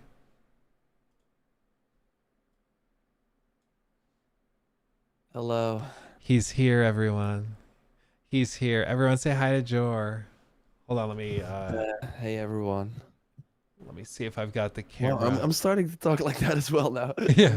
Hi everyone. Good to see you. Let me just reset this. Okay. Voila. And we're just gonna get JorRaptor's face nice and huge on the screen so everyone can see. Oh my god. It's happening. Okay. We're there. We've made it. We've arrived. How are you doing? Doing well. It's that end of the year where you still have to finish quite a lot of stuff, but already around you everyone is like taking it slow, so kind of hard to to keep up with everything. And it's almost done. Almost time to relax. Are you, by the way, planning anything? Will you be going offline for a week or whatever? Or of course, with Christmas, I would imagine family stuff. And yeah. What's the plan? We are going to visit my family and then my wife's family, like over this weekend, and then right around New Year's, we're going to be going on a little bitty kind of mini vacation, long weekend vacation kind of thing. But I'm going to try to get most of the main channel stuff done ahead of time just so that we can kind of actually relax while we're doing that. I think I'll still try to stream every once in a while because I just like streaming and I like hanging out with everybody. But the main channel stuff, I think we'll try to knock out ahead of time and just take it easy. So, yeah, I'm in the same spot as you where it's like, we can see the end destination, ready to take a break, but we're not quite there yet. I have like 3 videos to record today, so I'm also oh my god! Oh damn! You've already been streaming for a long time. Yeah. This, of course, also the podcast. Hello, everyone. It's a beautiful day. That's it is. Usually the intro. It is. It's a beautiful day wherever you are. I know. I realize wherever you might be, it might not be a nice day where you are, but. It's dark here. It's like 9:30. So, or like, oh, really? No, it's almost 9 p.m. Yeah. So here, the sun has been setting at like 4 p.m. So it's almost dark here. But it's crazy. It's a wonderful day. We have a handful of things to chat about. I guess just housekeeping for people listening, for anybody watching. Kind of the VOD and the post afterwards, just so everybody knows. We're not going to get into any specific spoiler stuff with Insomniac. We're not going to be showing gameplay. We're not going to be showing any of those specific leaks. It is crazy though. That I've been like keeping track of it. Like I'm not talking about it either. At least right now. Like I think the sort of stance where this is just horrible. Like this is a hack. This is a crime that has been committed here. And yeah, talking about that just doesn't feel right. But at one point, we can't speculate about the future of Sony without bringing stuff like that up. Yeah. Like we can't be like, oh, I wonder what Insomniac is gonna do. While we obviously know. Yeah, my stance has just been that I think I don't want to talk about the stuff that is not constructive or doesn't actually give you information. Like those early access preview videos and stuff. Same thing with like the GTA 6 leaks last year. Oh yeah. It doesn't tell you anything. Like you see it, okay, it's like a third person game with a character that's bipedal. Cool. Like it doesn't tell you hardly anything because it's so early in the development process. Looking at it is just going to be like give you broad strokes, but nothing more. The final game won't look anything like it. Like it really will be very, very different. So stuff like that is just not really useful to look at. Other things like story spoilers, cast spoilers, things like that. Oh yeah, no. That's not worth looking at because it would spoil the game when you actually get to play it. So I'm not interested in going through that. What I'm fine personally, this is where I maybe am different than other people, but I honestly don't care that much about looking at, say, like a leaked financial element where it's like, oh, Sony might have made this much money from this project, or Sony plans in 2027 to release this type of console, or like that kind of thing. I don't feel that bad for big multi-billion-dollar corporations. They're not being personally harmed, and honestly, I don't think discussing that harms their business at all. If anything, it might even help it because it might get people excited. And then, of course, the employee stuff is horrible, and nobody wants to delve into any of that. Yeah. But yeah, I mean, I think you're right. There's no way at this point to talk about Sony for the next 6-7 years without referencing some of the stuff that's come out here, because there are answers in the leak to those questions. And it's pretty interesting as well. It just, once again, we of course had it with the Microsoft Activision court battle against the FTC. It just gives you a very interesting, never seen before, or very rare look behind the curtain at these companies. Like what really goes on to make the sort of AAA games that we just that we just play at launch and get excited for before release. Like there's so much planning and moving parts, and obviously you see the number of people in the credits and you're like, whoa, it's huge. But to manage that and make sure that you hit milestones and that you don't overspend, and now having some sort of the budget for Spider-Man 2 and how many copies they have to sell to break even, like it does kind of go back to what we've also been talking about with the Sony live service sort of strategy, that kind of the strategy they have with focusing on these big single player games that get more and more expensive while they're only selling them for $10 more starting this generation, is the profit is only getting lower and the sort of risk is getting higher, because going for a new IP and spending that much money, you're not sure if you're gonna sell 7 million units, and that is sometimes needed to break even with these games, which is crazy. So I think that sort of stuff is super interesting and might be worth discussing in the future. Yeah, absolutely. I mean, and that's something we can just, I think is fair to reference. It's just that, I mean, there are numbers dropped for the cost of developing like Spider-Man 2, which we already knew it was like probably a $200 million game, but it looks like it's closer to like 300 plus billion, or not billion, million. Oh, yeah, that would be a problem. Insomniac closes immediately.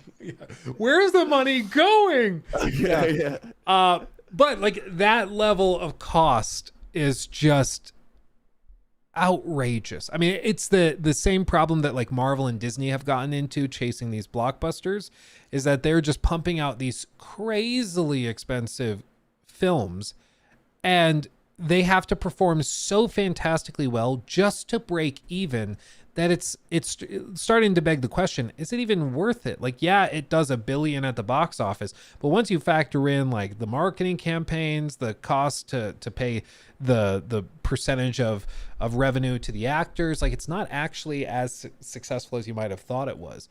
Yeah, you And can better make like a horror movie that costs 10 million and then makes 100 million at the box office or something. Like Yeah, those are mostly the most profitable. yeah, it was which is like great. I forget what year it was, but there was like an instance where there were like a lot of blockbusters coming out one year, but the most profitable film of the year was this like Christian religious film that they spent $100,000 filming and making, and then they put it out for like 2 weeks in theaters, and in the US tens of millions of families went to see it, and it made ridiculous amounts of money just because their cost was basically nothing, and it was all word of mouth marketing. So you're right, like some of those smaller projects just are way more profitable than Avengers Endgame, even though you would think that Avengers Endgame would be the most profitable thing ever, but it's like, no, it's profit is what happens after you remove the expenses from the revenue. And if those expenses are too big, you're not actually making very much money. You're just burning it. And of course, there's way more going on with these movies. Like obviously, Avengers has way more like merchandise potential, so they of course look at that as well, probably. But yeah, it's overall interesting, and to kind of talk about like, again, not going too much into like what the lineup is and how does Wolverine look or whatever, but another like part of this discussion is the fact that, for example, we see them try more of these mid-sized games with Uncharted Lost Legacy, of course, and Miles Morales, and they really know that, for example, Miles Morales was only 90 million, and that sold 10 million. So the profit on Miles might actually be higher than on Spider-Man 3 or 2. Yeah. So that shows you the strategy and maybe a way to still make it like still make it make sense for them, because of course Miles used a lot of assets and things from Spider-Man 2018. So if they that really nuke down the budget and make sure that they can make these single player games more sustainable, which I also found interesting and shows you that probably that's gonna be happening with God of War as well. Like I put in the doc the Valhalla DLC that of course came out. I saw you like played it as well and stuff, and I totally think that is one part of the puzzle. But I totally think that next year, at the end of next year, probably we get like an Atreus sort of adventure that will be more akin to Miles, $50, and if they sell 10 million of that, it might be more profitable than Ragnarok, which is crazy, but that might be a way for them to to make it all work. Well, and what's really fascinating for me is like we're all saying that like at $70 a pop, this isn't sustainable. It's like, how does this even work? Like how does this work for big single player games that are this expensive to make on a service like Game Pass? Like I don't. Oh yeah. It only That's works. a whole different... Yeah, it's a whole nother thing. Like people are already like, the math doesn't seem to really make a lot of sense. Because, I mean, there's only so many dollars going around and people signed up and everything. And it's the same thing Netflix ran into, because they did everything and they're including all these exclusives that cost hundreds of millions of dollars. But their revenue doesn't actually increase when they drop these massive things. Just like with Starfield, it doesn't seem like they had that many new signups for Game Pass on Starfield. Like it just didn't really happen. And so it's going to be really interesting to see how this plays out, because I would not be surprised, and people can be upset all they want. I would not be shocked at all if we see another price hike in the next generation. I think we go from 70. We could see it jump into 90 or 100 pretty easily. Or maybe like for some like unicorn games, like if GTA is like $80, they will be fine, and maybe they can probably pull that off. And then Witcher 4 or whatever, like there are those games that people will buy no matter what, so maybe they can try that as well. Spider-Man 3, like they were even looking at maybe making a Spider-Man 3 part 1 and part 2 to make them combined $100. So wow. I mean, honestly, they have been doing it in film forever. I mean, they did it with like Harry Potter, and they did it with Hunger Games. Hunger Games. They did it with Twilight, I think. Hobbit was 3 movies. Yeah, they just stretched over 3. Yeah. So I wouldn't be shocked at all. I mean, that wouldn't surprise me whatsoever if they start to do it. It's just, this is what happens when you have stupid expensive entertainment pieces, and then your customer base is only accustomed to paying a certain amount per experience. So you just have to find other ways to do it. Some companies have tried to do it with microtransactions and live service stuff, and that doesn't seem to be working. And this is why, like, I've tried to stress to people that just throwing out corporate greed as an explanation for price hikes and stuff isn't always accurate. Sometimes it is just corporate greed. Yeah, 100%. But trying to break Battlefront even is not greedy. That's just trying to survive and be sustainable. Because guess what? If they don't break even, you don't get Spider-Man 2. You don't get God of War Ragnarok if they can't break even. There's other things that come into it, like maybe selling consoles and, you know, they have licensing deals that they have to deliver certain products on. But the broad point is if they're not making money, they don't want to do those things anymore because they're losing money doing it. Why would they lose money if they can help it? So, like, breaking even is not just corporate greed for the sake of corporate greed. And what these studios and publishers are trying to do now is they're trying to find a way to make this sustainable. And as of right now, it doesn't seem like they've cracked the nut and figured out how to do it. One more interesting, like, Sony related thing from all this was you touched on it as well, like how can, and I mean we discussed it before, like how can Game Pass games be sustainable? Well, like I think we just had the news Starfield had 13 million players, but yeah, how many copies were sold? Maybe not even 5 million. And like before a game like that, we just learned 5 million is kind of needed to break even. I'm sure it broke even, and they're doing like a lot of big updates in 2024, and maybe it will have a renaissance at some point. I don't know, but for what they said is they showed like a chart for Horizon Forbidden West, and that game sold 8 million units, and this like public info after 1 year. And then at one point they put it to boost the PlayStation Plus like extra tier. They put it in the collection there, and it flatlined the sales. So nobody was buying the game anymore because it was on PlayStation Plus extra, while Horizon Zero Dawn still went on in the second year to still sell a couple of million copies, while Forbidden West did not. Might be still that overall the sort of hype level on Zero Dawn was higher than on Forbidden West. Like Zero Dawn is like top 3 PlayStation 4 games in terms of sales. It's almost 20 million. Crazy. While Forbidden West is like still at 8 million, or like maybe reaching the 10, but it has now been played by 14 million people, and those are through PlayStation Plus Extra. So it does show you that obviously putting it on the subscription hurts the sales. Yeah. Well, I wouldn't be surprised if that's why Jim Ryan kind of walked back their attempt at their own Game Pass, because for a while it seemed like they were going to try to turn PlayStation Plus into Game Pass for PlayStation, and then after like 6 months or a year, they kind of came back and started saying stuff publicly. No, we don't do it that way. We sell our games at full price. We think they deserve full price, blah blah blah. And it's probably because they saw those numbers and are like, it just doesn't work. No. It works if you have like 50, 60, 70 million subscribers. But even at like the 25 that Game Pass apparently has, it's unclear if that's even sustainable. Like, there's a real question there. Yeah, but that is Microsoft. They can just like, they don't care. They have their office money and all that stuff. So I mean, Game Pass can be a loss leader so long as they are building out studios that can do really high quality stuff. And they're also doing all sorts of other partnership deals with like Samsung to allow game streaming on their TVs. And really, I think that they're just looking to have Xbox be the platform where if you want to play games and you want to do it wirelessly, ultimately is probably their goal for cloud streaming.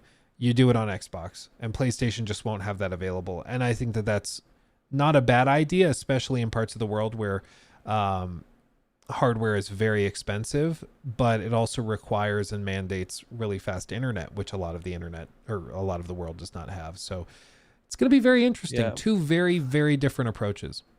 Yeah, and an IGN article that I linked to you on Discord also showed like Sony sort of like a memo talking about how they're really concerned about Microsoft buying Activision Blizzard, and in particular about the Call of Duty threat coming in 2027, because that was like that's like the deal that they signed, so till or until 2027.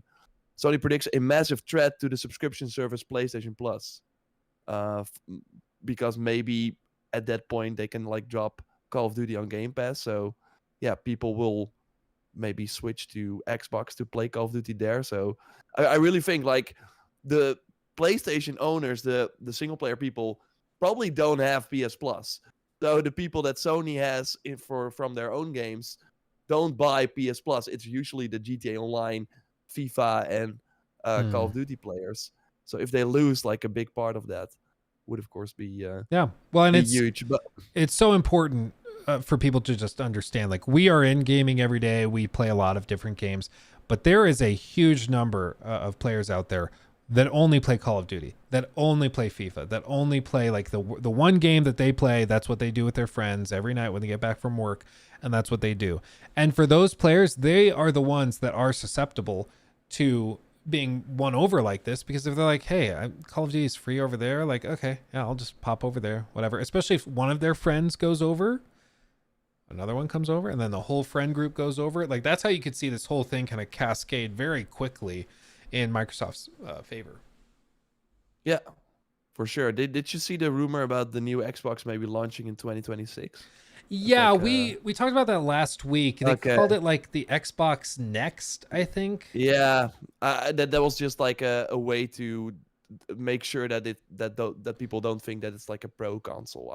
I don't think it's like called Xbox Next. Yeah.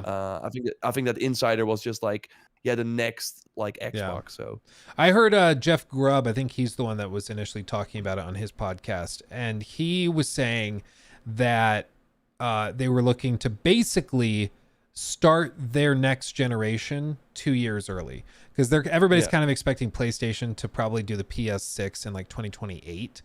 And so for Xbox to come along and just be like, nope, 2026, new hardware, it's cutting edge for 2026. And no Series S, maybe. We'll Thank see. God, yeah. And we're just going to start our generation earlier, and all of their massive studios will be working on games for that platform. And for that 2-year period, they'll be able to say, no, our games are the most cutting edge. They have the most power behind them. They are the most up to date. They look the best compared to PlayStation games. Like, they can actually say that, and it's all true because they will have very updated hardware and a brand new console refresh. And then Sony will get to say that in 2028 when they update their console 2 years later, you know, and we could see a situation where you see a staggered console generation cycle, which would be like the first time in probably 20 plus years that this has happened, because they've generally been pretty lined up for as long as I can remember. So yeah, it but that could be really weird. It's just not helping Microsoft right now, because if people walk into the store and they see two identical systems, and the other has Spider-Man on the box and the other has Halo, which is not the same anymore as it was, and people just still don't really get Game Pass because they just want to play Call of Duty or GTA Online or whatever, then they still are going to PlayStation because and probably their friends kind of have it now as well. So I mean, it worked for the 360 generation. They were, of course, the first 1 year earlier than the PS3. And of course, Sony shot themselves in the foot as well during the start of that generation. But it will be I think it would be super smart, I think. Yeah. Because for me, because they also kind of did it with the One X, because that was 1 year after the PS4 Pro. It was also significantly more powerful. So if you really wanted the 4K, PS4 Pro was always upscale 4K. It was never the real thing. Yeah. While the Xbox One X, if you had the Digital Foundry videos, it was always the best console. So for third-party games, I was actually, while normally mostly being a PlayStation person, going to Xbox to get the best experience. And I would totally do that again. While right now, my Series X, I played Starfield on it. And I really rarely use it. Backwards compatibility is still great though. Like some Assassin's Creed games are like 60 FPS on Xbox Series X, while still being 30 on PS4 5. So yeah, but those are like cases, like very rare cases. But I think it would be super smart for them, and that would kill off the Series S as well, which we know is like kind of an issue for some developers. So well, and it's just at the end of the day, right now, and the stats recently that have dropped on console sales, if that's what Sony and Microsoft actually care about, the stats are very clear that Xbox is losing the console war pretty badly in terms of physical console sales. And so from their perspective, why continue to fight a losing game? Why not try to change the rules a little bit and start their generation earlier? It's not a bad idea. I mean, because if they wait till 2028, they're just giving Sony the chance to once again. Issue. It's just going to be the same story, second verse. So it's not a bad idea. And then you do have the best version of Call of Duty or the best version of GTA 6 or whatever. Like, yeah, they could brand it all as big. like they did. They wouldn't be breaking anything they said during the FTC hearings. They just be like, no, it's the next generation of Call of Duty. PlayStation hasn't launched their next generation yet. They're just behind. Like, and it would be true. Yeah, and we made the best version possible on PS5, but there is a better console now out there. Yeah. Their console's 6 years old. What do you want us to do? Noobs. No, that's interesting. So I totally buy that they're doing that. I would totally buy that they're doing that. Yeah, I think that would be very smart of them. I mean, I guess another thing we can address that we have not kind of same in the similar sphere as Sony. Yeah, I'm kind of like looking at the chat if there maybe have some people. Yeah, Sure. I think Emerald is saying like didn't the same happen for Xbox 360? Yeah, like 1 year earlier. So that was was a big play for them. Like that was the only generation that they were close. Of course, at the end, PS3 I think still. I mean, they were very similar. Let's talk about Last of Us Factions. And of course, if you are watching and have questions or something, maybe it's fun to do like more of a Q&A episode this time, because there has of course been some news. I think the Insomniac news is the biggest, but a lot of the other news, like we did not talk about Game Awards yet, but you've probably already discussed it many times on your live show. I think there are still some important announcements that I kind of got in front of me that we could go over as sort of a thing. I put like a PS5 Pro, but we already kind of discussed that. I thought your sort of take on what if GTA 6 is only 60 on PS5 Pro? That I still thought it was brilliant, because that would be such a cool moment, such a big thing. Yeah, that'd be a problem. Yeah, that would be interesting. That would cause some drama. Yeah, I don't know. If anybody has any questions, toss them in chat. We'd love to hear those. I mean, we at this point the news about the Last of Us Factions it's been out there for a minute, but it's just, I think, frustrating for everybody that was kind of excited or interested in it. I was interested in it because I thought the idea of a like battle royale but with the gameplay of The Last of Us Part 2, I was like, that sounds actually pretty cool. I'd be down for that. And they've spent years and years working on it. They had the Days Gone team working on it. They had, Naughty Dog working on it. Is it confirmed? Well, they said that they were working with Naughty Dog on a project that was like Uncharted, right? It was a multiplayer thing. I think they said specifically was that it was a multiplayer thing with Naughty Dog. Maybe I'm just making that part up though. Because I know there was a rumor that after Days Gone shipped, of course, I think you discussed that as well. That of course, that didn't do well. They pitched Days Gone 2, did not happen. But then, so they were like, okay, what are we gonna do now? And Sony, of course, was like, hey, Uncharted is like a 15 million plus seller. Why don't you guys work on that? And they, of course, did Uncharted Golden Abyss on Vita. So. But that is of course like a downgrade from going to your own new IP to being a support studio for Naughty Dog again, and probably not having that is what also happened with Last of Us Part 1.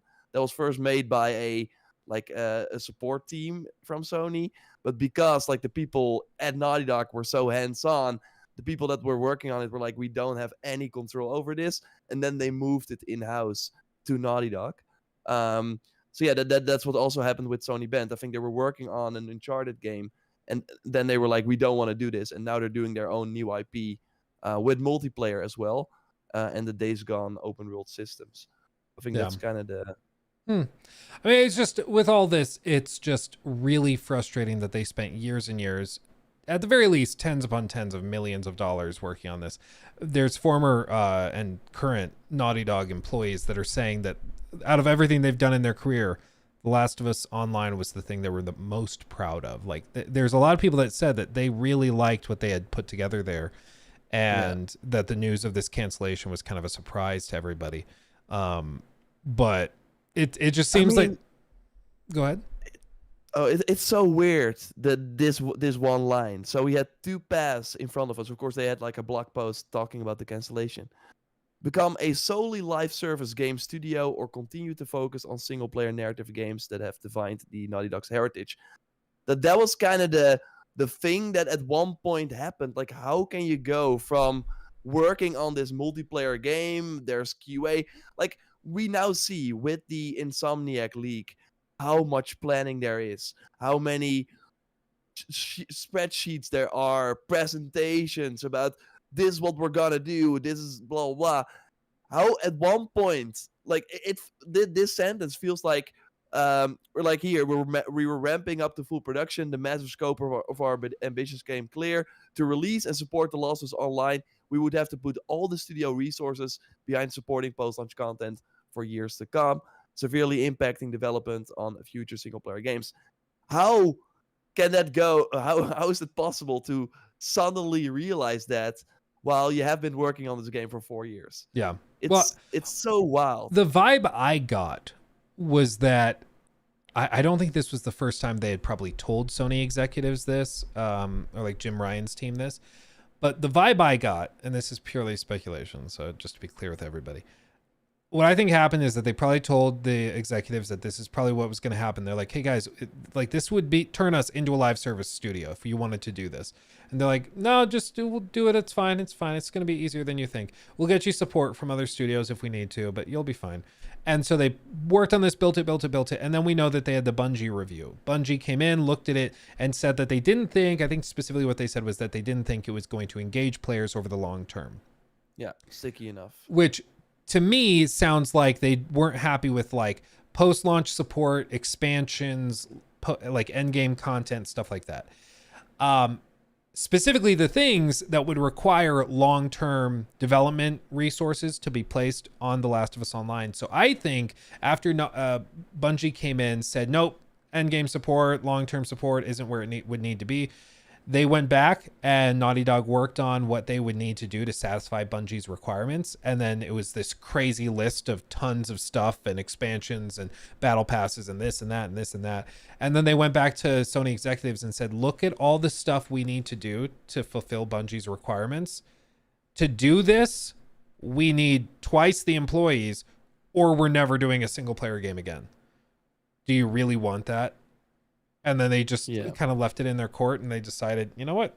We're better off probably winning Game of the Year with Naughty Dog titles than maybe. And like that doesn't even guarantee, if they did commit to doing all of that for years, that doesn't even guarantee it would be profitable at the end of the day. Like, no. So I mean, think that's kind of what's happening with Rocksteady right now. Like they just dropped their new insider video and I just watched it, and at the end they're like, we have so much free content, blah blah blah. And they are a relatively small studio in the AAA space, believe it or not. Like, their full team is working on this. So probably if Suicide Squad is this biggest success ever, we're not going to see a single-player Rocksteady game again. Yeah. Which will probably not happen, but there is always a chance. I think you're probably right. I still think that's like a huge oversight, though, to not look at Anthem, to not look at Avengers. Like, Crystal Dynamics went through the exact same issues. They also promised huge story, because I think probably what this game was about is that, because they have been talking about it as well here and there, that we also want to like include the Naughty Dog storytelling. So maybe they had seasons where you would follow these survivors or whatever, and then see, kind of like a TV show. So you would have a story, and the next season that story would continue, but that would probably include highly like expensive cutscenes that we expect from Naughty Dog, and those missions would probably be 3 hours or whatever, and then they would spend all this money on that, and that would not be sustainable probably, or not release content fast enough for people to consume them. And that is what happens with Avengers as well. It's just still interesting. And also, there were people that were like, yeah, let's turn this pretty easy sort of competitive mode into this thing that nobody asked for. I don't think anyone was like, no, I want this be the battle royale that I play forever with my grandchildren. Like Yeah. everyone was like, I just want to play factions because I had a ton of fun. And the part 2 gameplay is even better than the first, way better, I would say. So it's gonna be like very cool to play, and there are still people playing factions without DLC for that game. So it's just so much mismanagement here, and probably you're right what happened, but it's kind of like still crazy that they had to have Bungie come in to give them that feedback. I just think it's the executives that were the decision makers. They didn't view Naughty Dog as the experts in multiplayer and in live service games. They thought Bungie were them. So they valued Bungie's opinion when Bungie came in and said, nope, this wouldn't be successful, wouldn't work. So then they actually listened to them. And then when they're seeing what it would take to follow Bungie's recommendation, it's like, oh, wait, no, we don't want to give up all of the Naughty Dog single player stuff. The whole idea was that you do both. And I think it's just, we've seen it so often in the last like 3-4 years, and we're still seeing it today. It's just that these executives, for whatever reason, think that if there's a studio that's good at making X type of game and they can make world-class versions of that genre, that they can then just go and do the same thing but live service and it'll be just as successful. Oh, you made The Last of Us Part 2? Okay, that won tons of Game of the Year awards. Easy. Awesome. So now just make a Game of the Year level online live service game. Just do that. And it's like, it doesn't work that way. You can't just take the world-class single-player narrative cinematic developer and have them do a multiplayer game. It doesn't just convert like that. And especially not the long-term support. And I think a lot of executives are now realizing that with all of these games being put out by these devs with amazing histories that are just not clicking because they're not the same thing. And also, like, going back to you also kind of see the Sony moving away from the live service thing in the Insomniac League, without like talking about it too much. But you do see that something behind the scenes happened, even before this Factions game got canceled, that damn, this is harder than we think. And I talked about it before, like the London studio game, like the people that made like a did they make SingStar? Maybe they did. Or and the Blood and Truth VR game and VR Worlds, they're now probably going to make the next Fortnite. Yeah, you believe it? No, let them make a fun, I don't know, other type of game. But hey, it's we just, will see. It's naivete. It's perhaps overconfidence, to say the very least. Dare I say arrogance from the executive staff, and it's just unfortunately one of these things that seemingly has to be learned the hard way. Like, I'm sure the devs are very knowledgeable of what they're capable of and what they can't do, and these devs are probably telling the executives, "Hey guys, we make single player games. We don't do this kind of thing." And the executives are just like, "Yeah, you'll figure it out. That's what you're gonna do." Yeah. We're not asking. Their previous multiplayer game was SingStar Ultimate Party. I'm sure they will do another great. Yeah, they'll figure it out. They can take on they the had epic post-launch machine. content. Yeah, They had like new songs every week. Yeah. I'm sure they can release big content. Did you even hear the songs? They were awesome. Oh, jeez. Oh, we got a donation there. You want to pick that up? Yeah, sure. Here, let me pop over there. Okay. Alphatron, the one and only. Thank you for the $9.99. These developers have wasted so much time on crappy online games trying to be Fortnite. I think we could have gotten some really good games if these studios weren't so focused on the battle royale, etc. Yeah, and that's what's, I think, most heartbreaking, is it's just wasted time. Amazingly talented devs that sometimes their work is released in the form of like a Redfall or you know, one of these other kind of live service games like Marvel's Avengers or something, and they're not very good. But other times, like with The Last of Us Online, it just never even sees the light of day. It's just years of wasted work for nothing. Yeah, I mean, maybe in part 3, because that was like kind of the good news about this blog post, that they're not doing 1 but 2. single player games. Like one of them has to be part 3. Maybe we go to San Francisco and beat some characters that were like, hey, wasn't that in the concept art of the Last of Us Online game? I'm sure they will make use of some of the things. And I agree that at one point that I feel that there have been too many cases of this. I would have hoped that looking at Crystal Dynamics, BioWare, Fallout 76, you can like put that up as well. That sure is still getting supported, but was kind of a disaster, of course. Like you would have hoped that they realized sooner, but on the other hand, and that it happens over and over again. Also in real life, you sometimes have to make the mistake yourself to know that you should not do it. And now Sony has made their mistake, and maybe this means that from now on, Naughty Dog is the single player only team, and for whatever reason they had to get that sort of confirmation. And yeah, maybe that helps all the other teams realize as well, okay, let's not try and do this stuff that we don't know, but let's focus on what actually works. And it's crazy because Xbox seems to actually get that. They are, I mean, Redfall, of course, was made before Microsoft bought Bethesda. Of course, they should have still been like, hey, maybe not do it. We heard, of course, behind the scenes stories where the developers was like, we were really hoping that Phil Spencer would come in to cancel the game, and he did not. Which is so funny. Yeah, which is crazy. But yeah, I mean, it does seem that they are going to, okay, compulsion games. What do you want to make? And they come up with this like pretty cool artsy kind of vibe game that hopefully looks really cool, or hopefully is really cool. So they are mostly making single player games over there because yeah, that is what Game Pass facilitates. Like they just need cool, and yeah, it's the Netflix model. It has to be the word of mouth. Hey, you gotta check that out. It's on or on Game Pass. And yeah, they make the games that the developers seem to be more passionate about, and they don't have to be the live service, endless money generators, because Game Pass is the live service here. So yeah, I think that is interesting. And Sony is just what we all see from the Insomniac League struggling. That's also what their internal memo kind of said, talking about how they're kind of scared of Activision.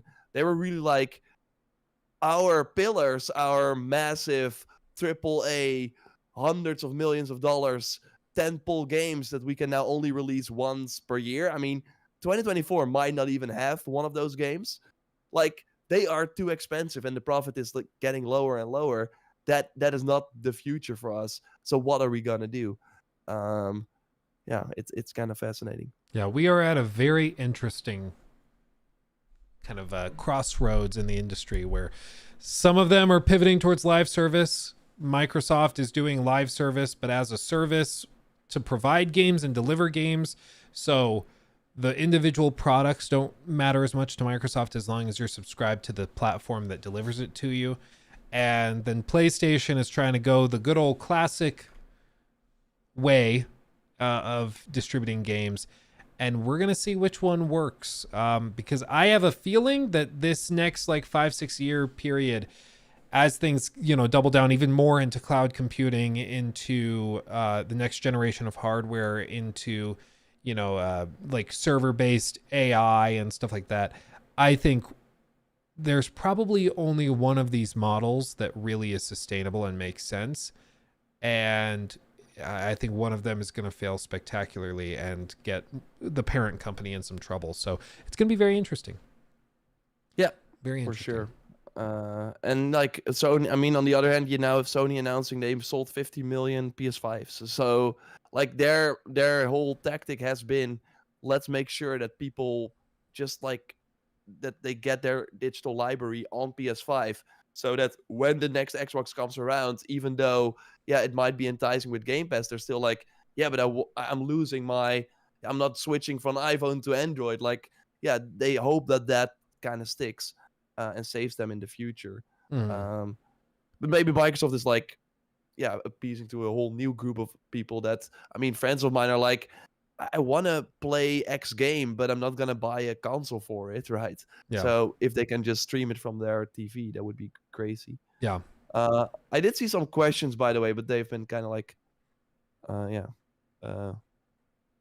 up in the chat. Like it has been a while. We have Leo Lee Gaming saying, how excited are you for Wukong or Rise of the Ronin? Have you discussed those games? a bit more in Wukong, depth? yeah, I think that one looks really interesting. Rise of the Ronin, I don't think we know enough to really say a whole lot. At least I don't know enough to really say much of anything. But Wukong looks crazy. Yeah, I played it at Gamescom. Still, it's really really. Yeah, it was like kind of as good as you hope. That demo at least, and them having it playable, of course, does show some confidence. August 20th.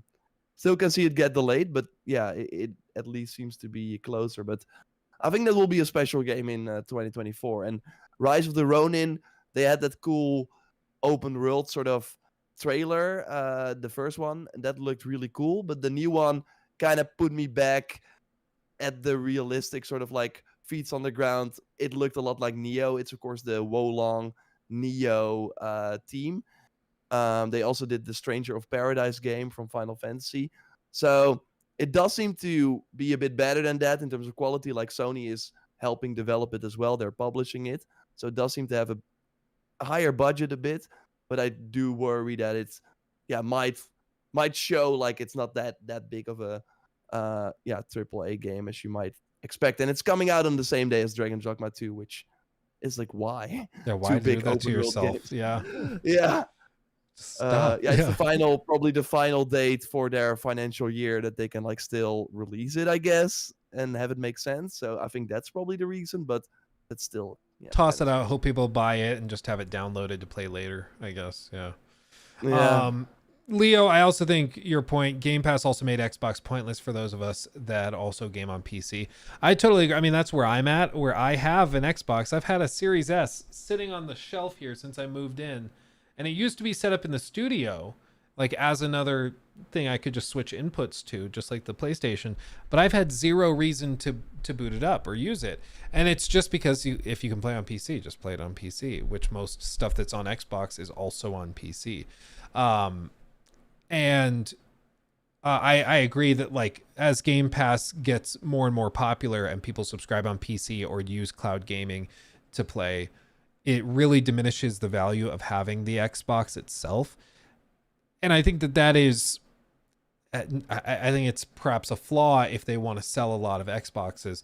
But I think assuming that Xbox's goal is to sell hardware and that's kind of their front priority, I think that's a flawed assumption, because every discussion that Satya or Phil have had when talking to specifically business publications about this stuff, it's always about service. It's always about trying to find a way to make this like JorRaptor said earlier, which I thought was fantastic, is just that PlayStation's pushing for games as a service and having individual titles as the live service mechanic to bring in money. And Microsoft has just flipped it on its head. Oh, Jesus. Flipped it on its head and decided, we're going to have the platform be the live service and the games can be individual single player games that are awesome. Real quick. Thank you, Sean. Poggers to Sean. Sean is one of our patron saints of the channel. Wow. Much love to Sean. Amazing. $100 dues. Missed the stream. Great podcast. Is growing. Well done, guys. Thank you, my friend Sean. Hopefully you're having a wonderful Wednesday as well. Thank you. Very generous. Yeah, Sean alone keeps this channel afloat. Yeah, thanks, Sean. Appreciate it.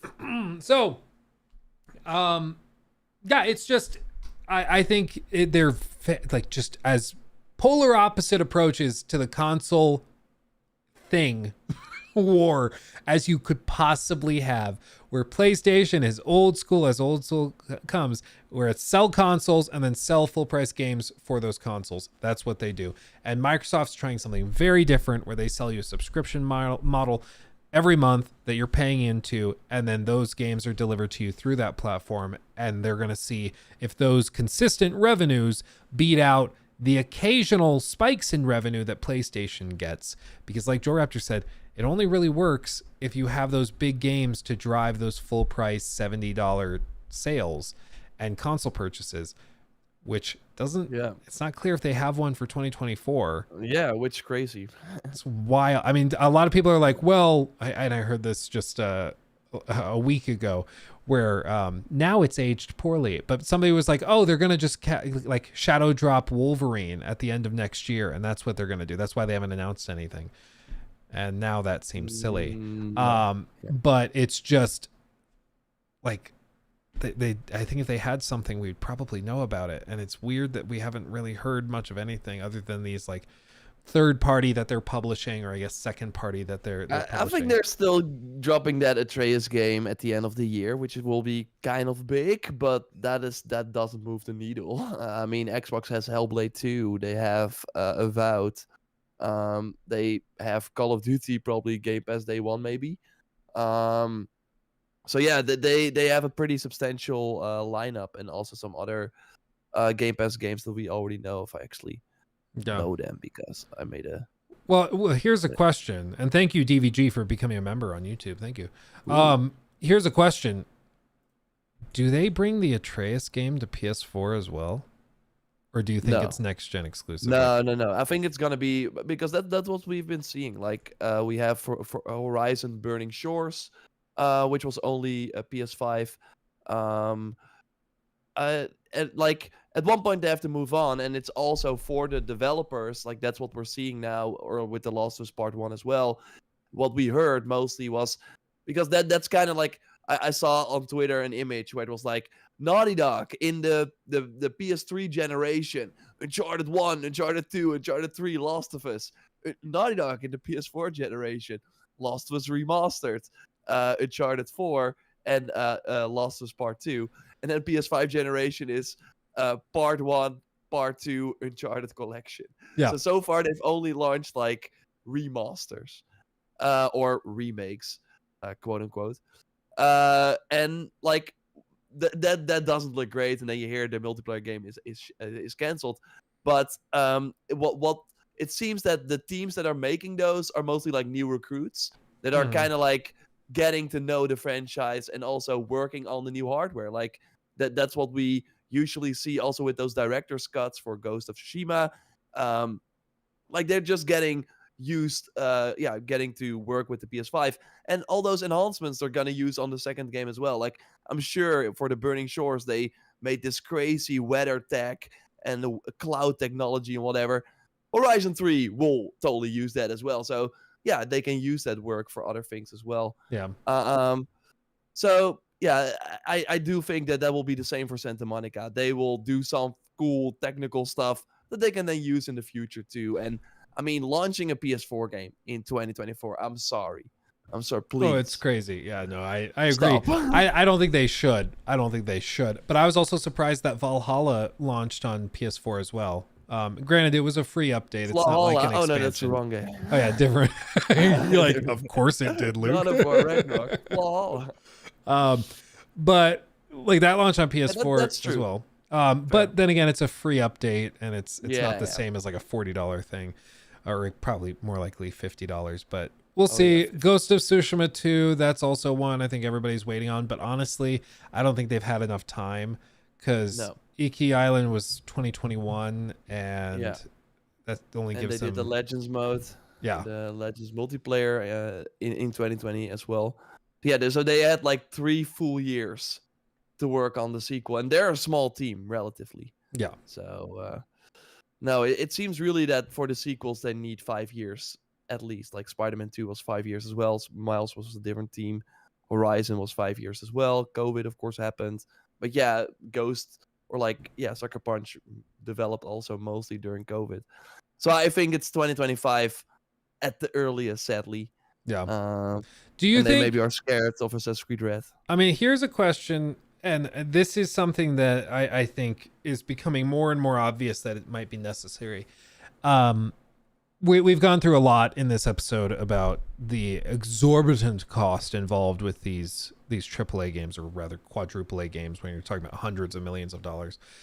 And I think one of the things that Spider-Man 2 kind of played with was a smaller scope in terms of story length and gameplay runtime.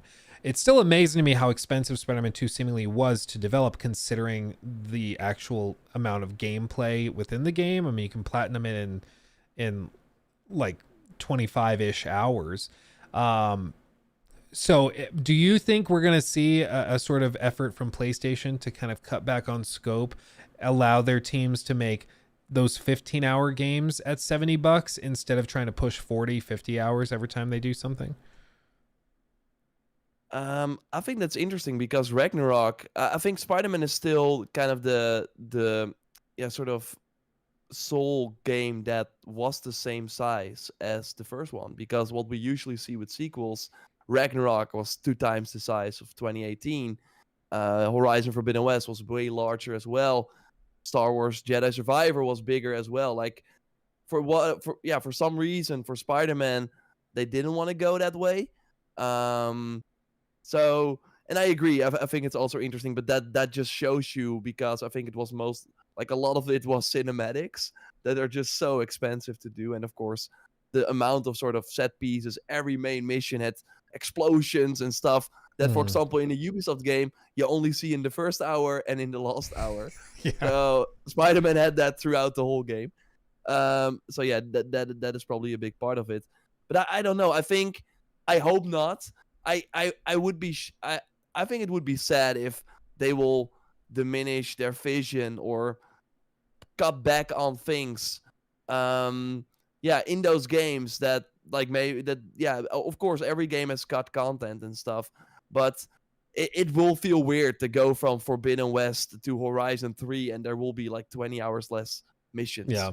I would like what is going on here? Why? Yeah. I'm just trying to or- figure or- out where yeah. they can cut some fat, because they're just drowning in expense right now. And I like, as we've said, it's not really sustainable and they've got to figure out a way to do it. But then again, like Spider-Man 2 is a shorter game and it's not, like by every metric, it was not very cheap to make. They apparently didn't save much money. So it's not always about just playtime hours. It's about a lot of other elements to it as well. That is of course the critique with Valhalla of course took it, Assassin's Creed Valhalla, I know how to say, took it to a whole new level in terms of like the way too big with like way too much like stuff that didn't really matter. But yeah, that is kind of what is happening, where sometimes the content is just not on the same level. And with Insomniac, they wanted to make sure that every hour was something crazy. But I think where they will get the money is from reusing these mechanics. Like Miles Morales was a 1.5 game. Obviously, it improved on a lot of things, and it helped that it was a PS5 launch game, so it had the 60 FPS. Like it felt like a new experience, while it was kind of the same. We did not see the same traversal improvements versus what we saw in Spider-Man 2.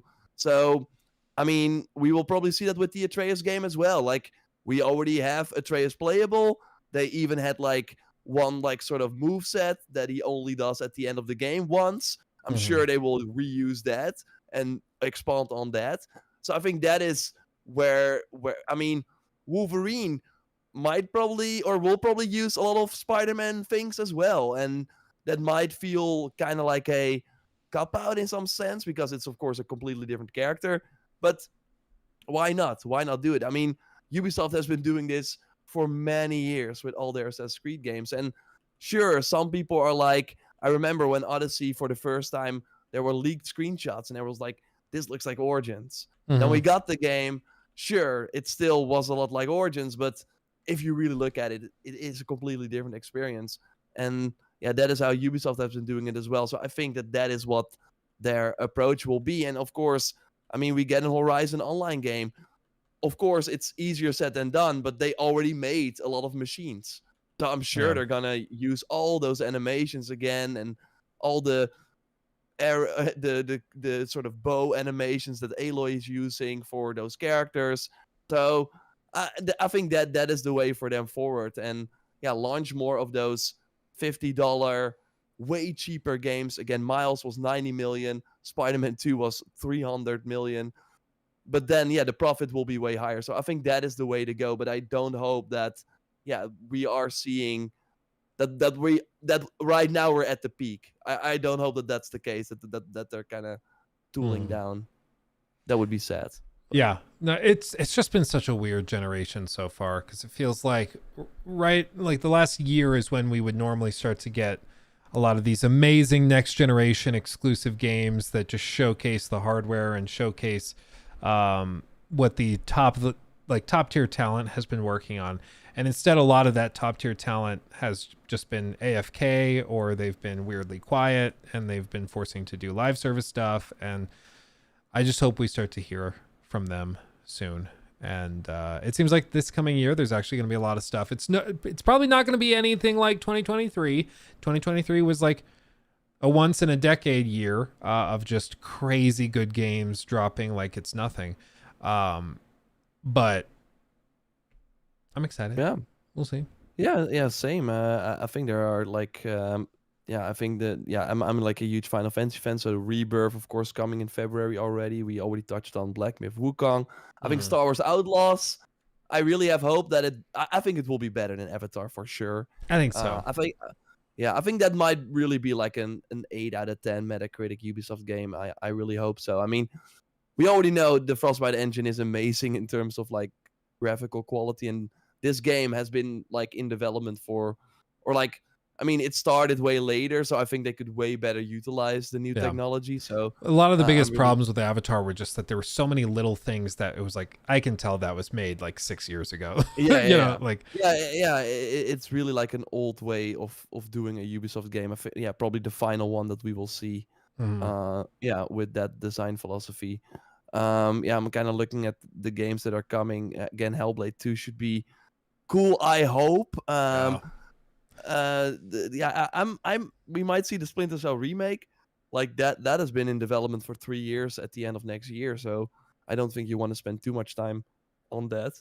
But I do think that Summer Game Fest will probably reveal some big titles that we're not thinking of right now for next year.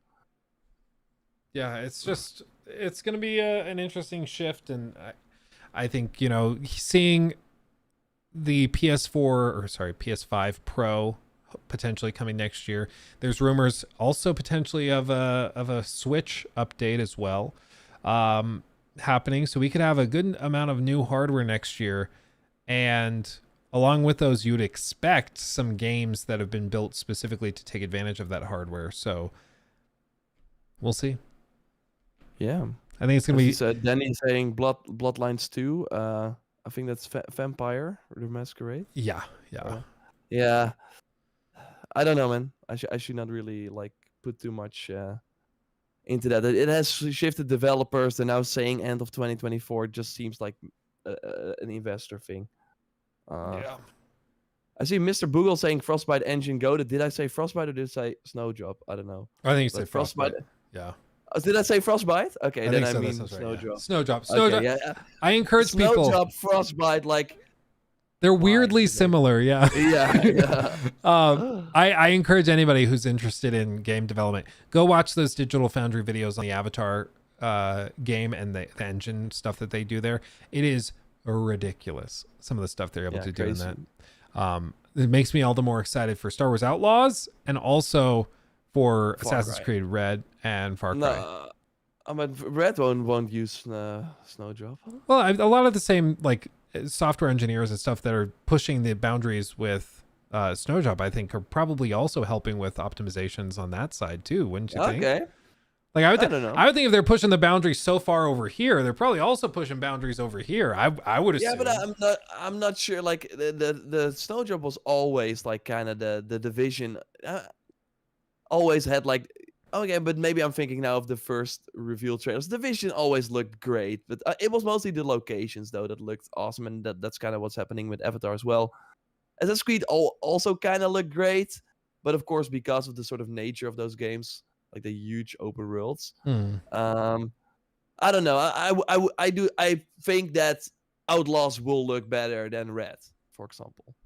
Yeah, I could see that. Probably. I mean, I think it's also I'm just excited to get an actual next generation Assassin's Creed game, because Mirage, I had fun with Mirage, but it was clear that this was like they were using a tool set from a different game, and that it was just Valhalla but kind of reworked a little bit. But For sure. We'll see here. Oh yeah, RS Nos. I guess we can kind of start to wrap up with this one.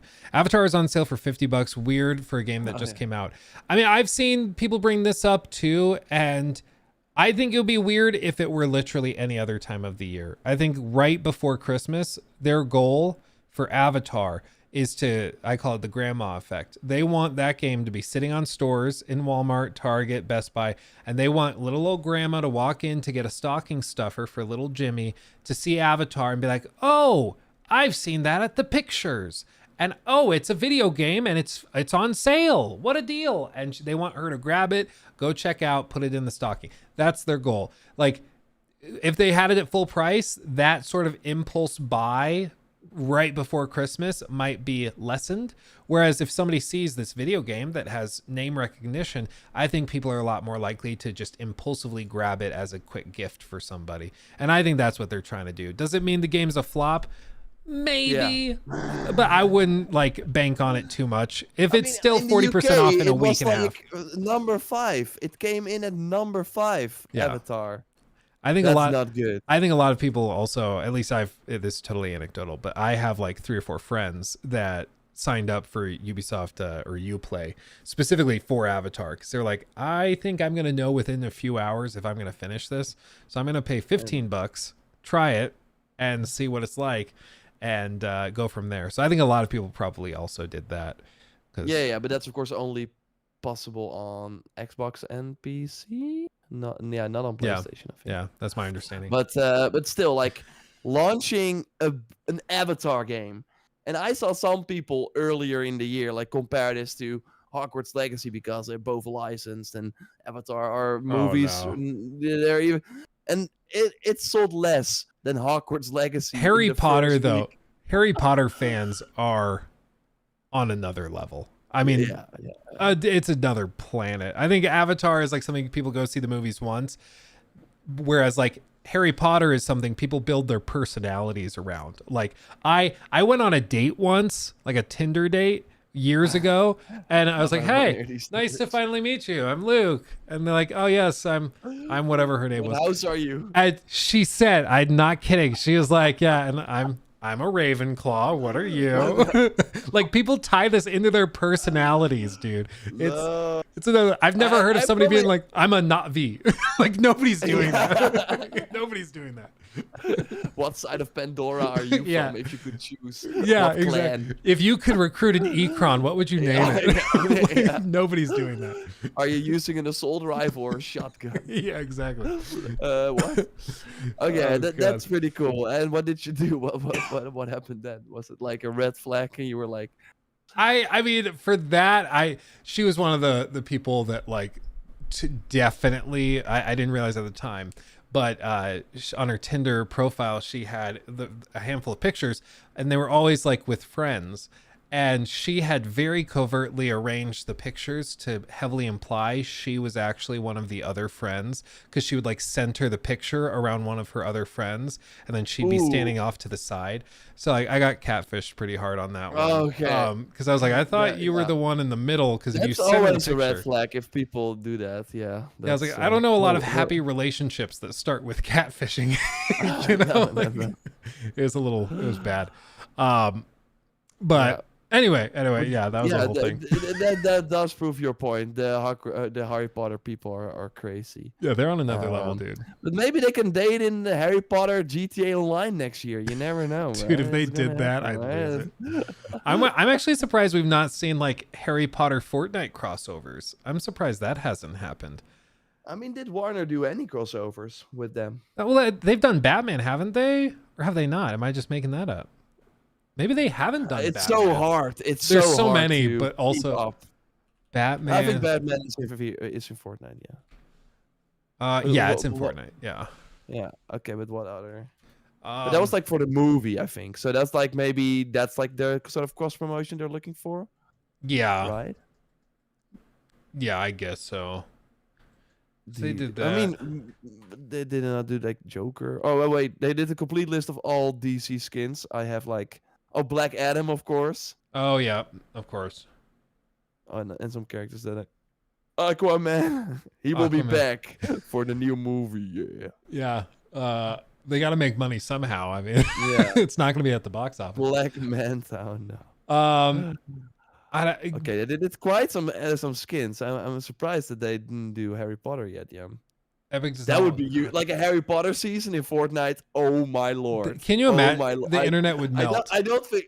Yeah, I think that would be the new peak. Yeah. I really. If they have like a map with like the castle. Yeah, and then they give you like an item Maybe that's. they don't want the guns. Maybe that's it. Oh, They yeah. don't want the guns. Maybe because that's it. Yeah. Because of course, like all ages. Can you imagine? Because it's so weird that there is no gun in Harry Potter. Like a young teenage Harry Potter, just like I could see why they wouldn't want that. Okay, that's Or, like, a really good turn all point. the freaking guns into like wands for that season, and then, but yeah, then you can't like have the Harry Potter skin next season. Yeah. because then he would be using an AR. That's a that good might point. probably be it, but they might do because they are doing the age restricted levels, right? So maybe they will Yeah. have like an age restricted season or something. I don't know. I don't know, But, but that would break the internet. Yeah, Dumbledore with a gun. Yeah, if you haven't seen that video, Jor, you should look it up. It's just Harry Potter with guns because they just go in with After Effects and they like replace all the wands with pistols, and so like you see Hermione knock out. Oh gosh, what's his name? I don't remember his name. But yeah, it's very very good. There's some amazing clips. I think it is just Harry Potter with guns. Harry Potter guns. Yeah, Harry Potter with guns dash HD. It's very very But good. yeah, get the ones in Fortnite and the flying brooms. Yeah, Emeraldus. That would already be great, and that would be, yeah, totally possible. Yeah, I think. Easy peasy, easy money. Yeah, but Warner want the money for themselves, you know. Classic Warner. Tell you what, those guys, man, those guys. Didn't we like? Didn't you want to talk about something else, and then I kind of. No, the first thing I was gonna bring up was I think originally the Last of Us factions. Everything By the way, I else. have a code for part 2, so we'll be playing that over the break. Oh really? Oh, the awesome. No rush. The no rush. Yeah, I can That's only how to say do that it. I have a code. Because that's so crazy that there's like another roguelite or light. Yeah, it's a light, road light. Yeah. Mode coming a month later from Sony. Yeah. It's like, yeah. I It mean, makes me wonder Ubisoft if has been doing that for a while. They of course did the Forgotten Saga for Valhalla, Assassin's Creed. They did the Far Cry DLCs. They were roguelites as well. And Watch Dogs, I'm not sure if you remember this, Legion had a zombie mode that was roguelite. I didn't remember. So no, they very like it only launched on PC. It was very in alpha stage. It was really weird. But yeah, that was also a thing. Yeah, I mean, it makes me wonder if that's like one of their ways of training new recruits is to have them work. Like, you want to get to know the combat system, you're going to build a roguelike mode. Like, Yeah, it's and probably a really good way of doing it. Yeah, and it's just an easy way to reuse all the assets because yeah, it's random and replayable, and that's of course like the issue that all these games, single player games, run into. That also what we saw with Assassin's Creed Valhalla updates, they hyped up, whoa, we have a roadmap. On Tuesday, we're gonna drop this new mission, and then I would be streaming for 30 minutes, and then I had completed the mission, and then I would have to wait a month again for a new content. And yeah, of course, with the roguelites, you can keep playing, which is kind of the idea. And I think Valhalla was like the God of War is totally like the best iteration of that I played, with the amount of new enemies that they threw in. Really, really cool. And the story stuff too is very surprising. to me. Yeah. I wasn't ready for that, but no spoilers. There's a No. lot of narrative stuff in that too. Yeah, for sure. Did you see my tweet about that's actually an interesting point that I wanted to throw your way. So 11.5 of all the God of War, I'm gonna I can share the tweet as well, or you can like look at my profile. 11.5% of all the God of War Ragnarok players on PS5 have played the free Valhalla DLC, and 3.3% have beaten it, and it launched like a week ago. Oh, that's crazy. But what I looked at the DLC attach rate for the other DLCs from Sony games. And what you see that it's all around that 10%. So right now, 11.5% played the God of War Ragnarok DLC, but for Burning Shores it was 7.7. For the Spidey One Black Cat DLC it was 16.8. So basically, it does not seem that to reach like a completely new audience. And I think that the people that have played the Valhalla DLC would have probably paid for it as well. Yeah, I think I would have paid for it if it was like $10-20. I think so. Yeah, no, me too. But I mean, I'm happy that it's free, but you would think that launching free content, one of the incentives is to maybe get more people to return and get more people to play it that otherwise would not have played it. But so far, 11.5% is completely in line with all the other DLCs Sony put out.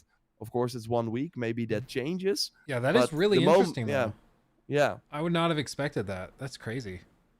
That's crazy. Yeah, it just seems that there's like a ceiling for DLC, like 90% or 80% at least just doesn't care or won't go back to the game, which is crazy. Mhm. And that's why you see all the gold editions and stuff.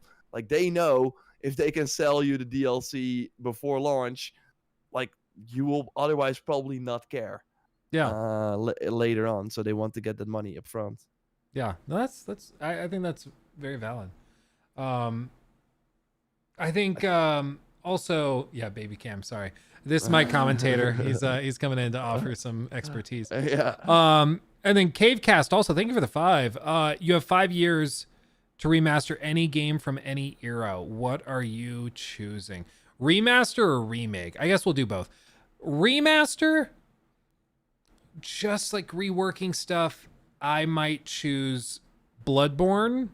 Give me that 4K 60, baby. As for remake, I feel like there's a game that I've said before that I'm not thinking of right now. The one that immediately jumped out to me was like Bully, the original Bully. I think that'd be really cool to see remade fully. But what about you, JorRaptor? Whoa, you wanna have Bully remade fully? Yeah. Damn.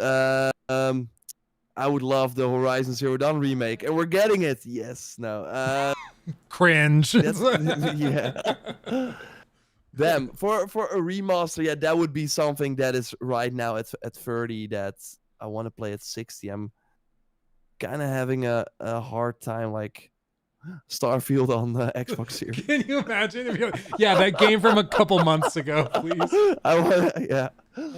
Redfall also still doesn't. I don't care about that. That'd be so funny, dude. If you're just like totally shaving Starfield. I'd like to see that rematch. Yeah, I want to see that. It deserves a fresh chance.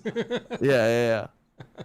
Oh, no, yeah. In terms of remakes, I would say LA Noire maybe. Like I think that game still deserves like another shot, and I think, but I'm scared that going back won't be the same. That I'm like kind of having this amazing idea in my head of how amazing and interesting that experience was. While, yeah, maybe it doesn't hold up.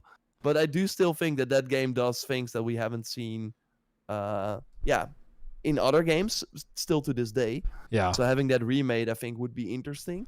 And for the remaster, maybe then something like Heavy Rain or something. I still think, but I already played that game, but I still think like I would still like some of my friends that are not really into games.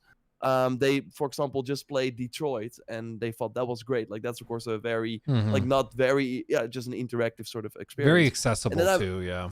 Yeah, and then I'm saying like play Heavy Rain, but then I don't know what is the version. Is there a PS4 version? I think there is, but that probably still doesn't look great. I think so. So having like maybe like a Quantic Dream PS5, like with all the bells and whistles, and then Heavy Rain, Beyond, and Detroit in one bundle. I think that would actually be pretty cool. That'd be cool. And I since you started describing those, I can think of even more. I mean, obviously, LA Noire, I think remade would be really tricky because they couldn't use any of the same face tech. So I don't think it could be remastered. I think it would have to be remade, like from scratch. Yeah. And I let Orion chew on the fidget spinner, and I didn't think, and I started spinning it, and then just little globs of spit and drool started flying all over the room. But yeah, I think that one, I think a remaster for like Until Dawn would actually sell really well, because a lot of people played that back in the day on the PS4, and it's still locked at like 1080p. We saw 30. sales numbers for it. Really? What's your guess? Yeah. I mean, I would think like 4 or 5 million, probably. I think it was 2.9. 2.9? Okay. Yeah. Yeah, that is surprising. That's really like But one of wasn't those it- bubble games. Wasn't it also a PlayStation Plus title for a bit, or am I imagining that? Yeah, I think at one point it was. So think at total one point it units was. might be a lot more than that, but yeah, that's interesting. Yeah. But that's one. But I see like Assassin's Creed 1, of course, like that's like a very good one as well, because that's like not playable. Like Ubisoft sent me for the 25th anniversary last year, or like 25th. That would be crazy. No, for the anniversary from Assassin's Creed, the 15th. They sent me like all the games on PlayStation as like a boxed copy, but then Assassin's Creed 1 was missing. They got me a Ubisoft Connect code for that, because it's not playable on PlayStation 5. Oh yeah. Oh, that's funny. It's a PS3 game. But That's it's funny. crazy. Where like having the remake actually makes sense. Like you want, because it's not just You can't playable play it right now. otherwise. Yeah. Yeah. That's crazy. Wow. Shinobi remake, kind of getting that soon, but I want a legit open world 3D Shinobi. Ooh. Yeah, LA Noire would be great, but it would definitely be hard to fix it up for this generation Yeah, and I beyond. think so as well. Yeah, I've tried going through when they dropped that it was LA Noire. I don't know if they called it remaster. Maybe they did. But whatever it was on the Switch, when they dropped it on the Switch kind of randomly a couple of years ago, I went back through it again. And I still love that game, but man, there's some weirdness there. It's like, for the time it was cutting edge. And let's just say there's a reason they didn't choose to go that route for facial animations over what they ended up doing. And it's just because it can look really weird at times. Things don't really work. But back in 2011, I think when that launched, there was no other way to do that. Like the fidelity of facial animations was nowhere near where they needed it to be for real-time gameplay, to be able to detect like if somebody's lying or darting their eyes away. Like there was just nothing like that. So good for its time, but nowadays it looks pretty rough for sure. Yeah. But yeah, I see Coder, of course, like that was in the works, but it's probably not happening anymore. I was thinking of like the Witcher, that's of course also being made by a different team, a Witcher 1 remake. So that's pretty interesting. That one needs it too. I think Red Dead Redemption would have also been cool, like with the Red Dead Redemption 2 tech, but then instead we got this remaster. Yeah. It's just like, come on. Which it is cool that now you can play like on the PS5 using a PS4 version. You can play the game at 60 frames because they added 60 frame support. Yeah, it's not like, I do think that, I mean, there's so much time between those two games, and now with the sort of like the amount of popularity that Rockstar has, especially because of GTA Online, people have picked up Red Dead 2, not having like a on par like Tony is going too crazy with like remaking their games, but they are doing it for the people that are joining their ecosystem right now, and they're like, whoa, I just saw the TV show, let's get in on that. I think it would benefit Rockstar as well. By the way, crazy side story, but I was at a neighbor meeting, and then I said, yeah, and The Last of Us, and people that were there just did not know that it was a game. They only thought it was a TV show. That's crazy. Like, wow. Dude. That's Sony's kind of goal, though, is to make their media so ubiquitous, like that everybody knows it, but nobody can tell really where it started or where it ended. Because then that's the thing. Everybody's like, so they're just going to release like a new version of The Last of Us Part 2 or something for $70 and people will buy it. It's like, yeah, because for all those people, like you said, that are seeing the show, they don't realize that it came out 3 years ago. They don't realize they're paying full price for something that's years and years old. they just see it as, oh, that's the game about the thing I've been watching. That's cool, and they'll go buy it. Like that's the magic. Maybe of it. the new price also shows them, oh, it's brand new. I need to get it instead of it being 20, and then they're like, Totally will. I don't know. Totally will. Oh, and Sean coming in with another poggers at the very end. Christmas. Early Christmas. Merry Christmas, everybody. Merry Chrysler. Thank you, Sean. 5 gifted subs on or memberships on YouTube to Steve, Leo, Dylan, Milk Dud. Oh man, now I'm hungry. And Real Talk, Real Things. Welcome everybody. Entertainment. Look at that. Now I am hungry. I'm realizing how hungry I am now. So Yeah, I think I can get out. I think that's probably a good spot. Do you have any closing thoughts, Mr. JorRaptor? No, I think we have to figure out next week. Like I have quite the busy schedule with like a lot of social things. Oh, we get it. So- You're popular. Jeez. No, I have You family have things. friends. I mean, you're going away as well. So you People might that also be- care about you. God. Yeah, I can recommend it. I can recommend. It's a good time. No, I have a Tinder date with Hufflepuff Yeah, with Hufflepuff. on Thursday. Good luck with No. that.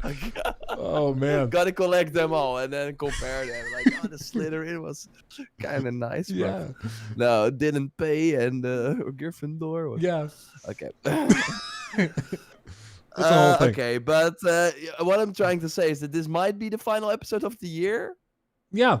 Well, we can play it by ear. I'll let you guys know because I'll be streaming probably on the 26th or 27th. So I'll let you guys know where Mr. JorRaptor is depending on how his schedule lines up. Yeah, I do have like a dinner that time, and that's kind of the sucky thing with this being like the time difference. But that is when you start streaming. So that is unfortunate. But the Friday, the 29th, I am able to at your start time probably, but I'm not Okay. sure if you're then streaming. I'm not. Yeah. I think I'm we not sure if you could done- probably make that work because I don't leave for Arizona for a couple days after that, so we can probably make Oh, that okay. work. We will stay in touch on that. Either way, happy holidays at least to everyone watching and Indeed. listening. And if it turns out to be the final episode, we're trying to make it work. But if not, already, happy New Year. Yes. And all that stuff. Yes. And then see you next year. Yeah, yeah. No, but we will. I've been having a great time, Luke, doing this this year, and Oh, yeah. yeah, we'd love to continue it. So let's do that. It's been a joy, a blast. So thank you, everybody. Much love for hanging out with us. Thank you to everybody who gave super chats and memberships and Yeah. everything. You guys were very, very generous today. You humble us every single moment. So never think we sure. take it for granted. Happy holidays. You all are wonderful. We'll see you on the other side. And stay safe, everybody. Show some love to somebody you care about. And we'll see you soon. Hugs and kisses. Bye-bye. Goodbye.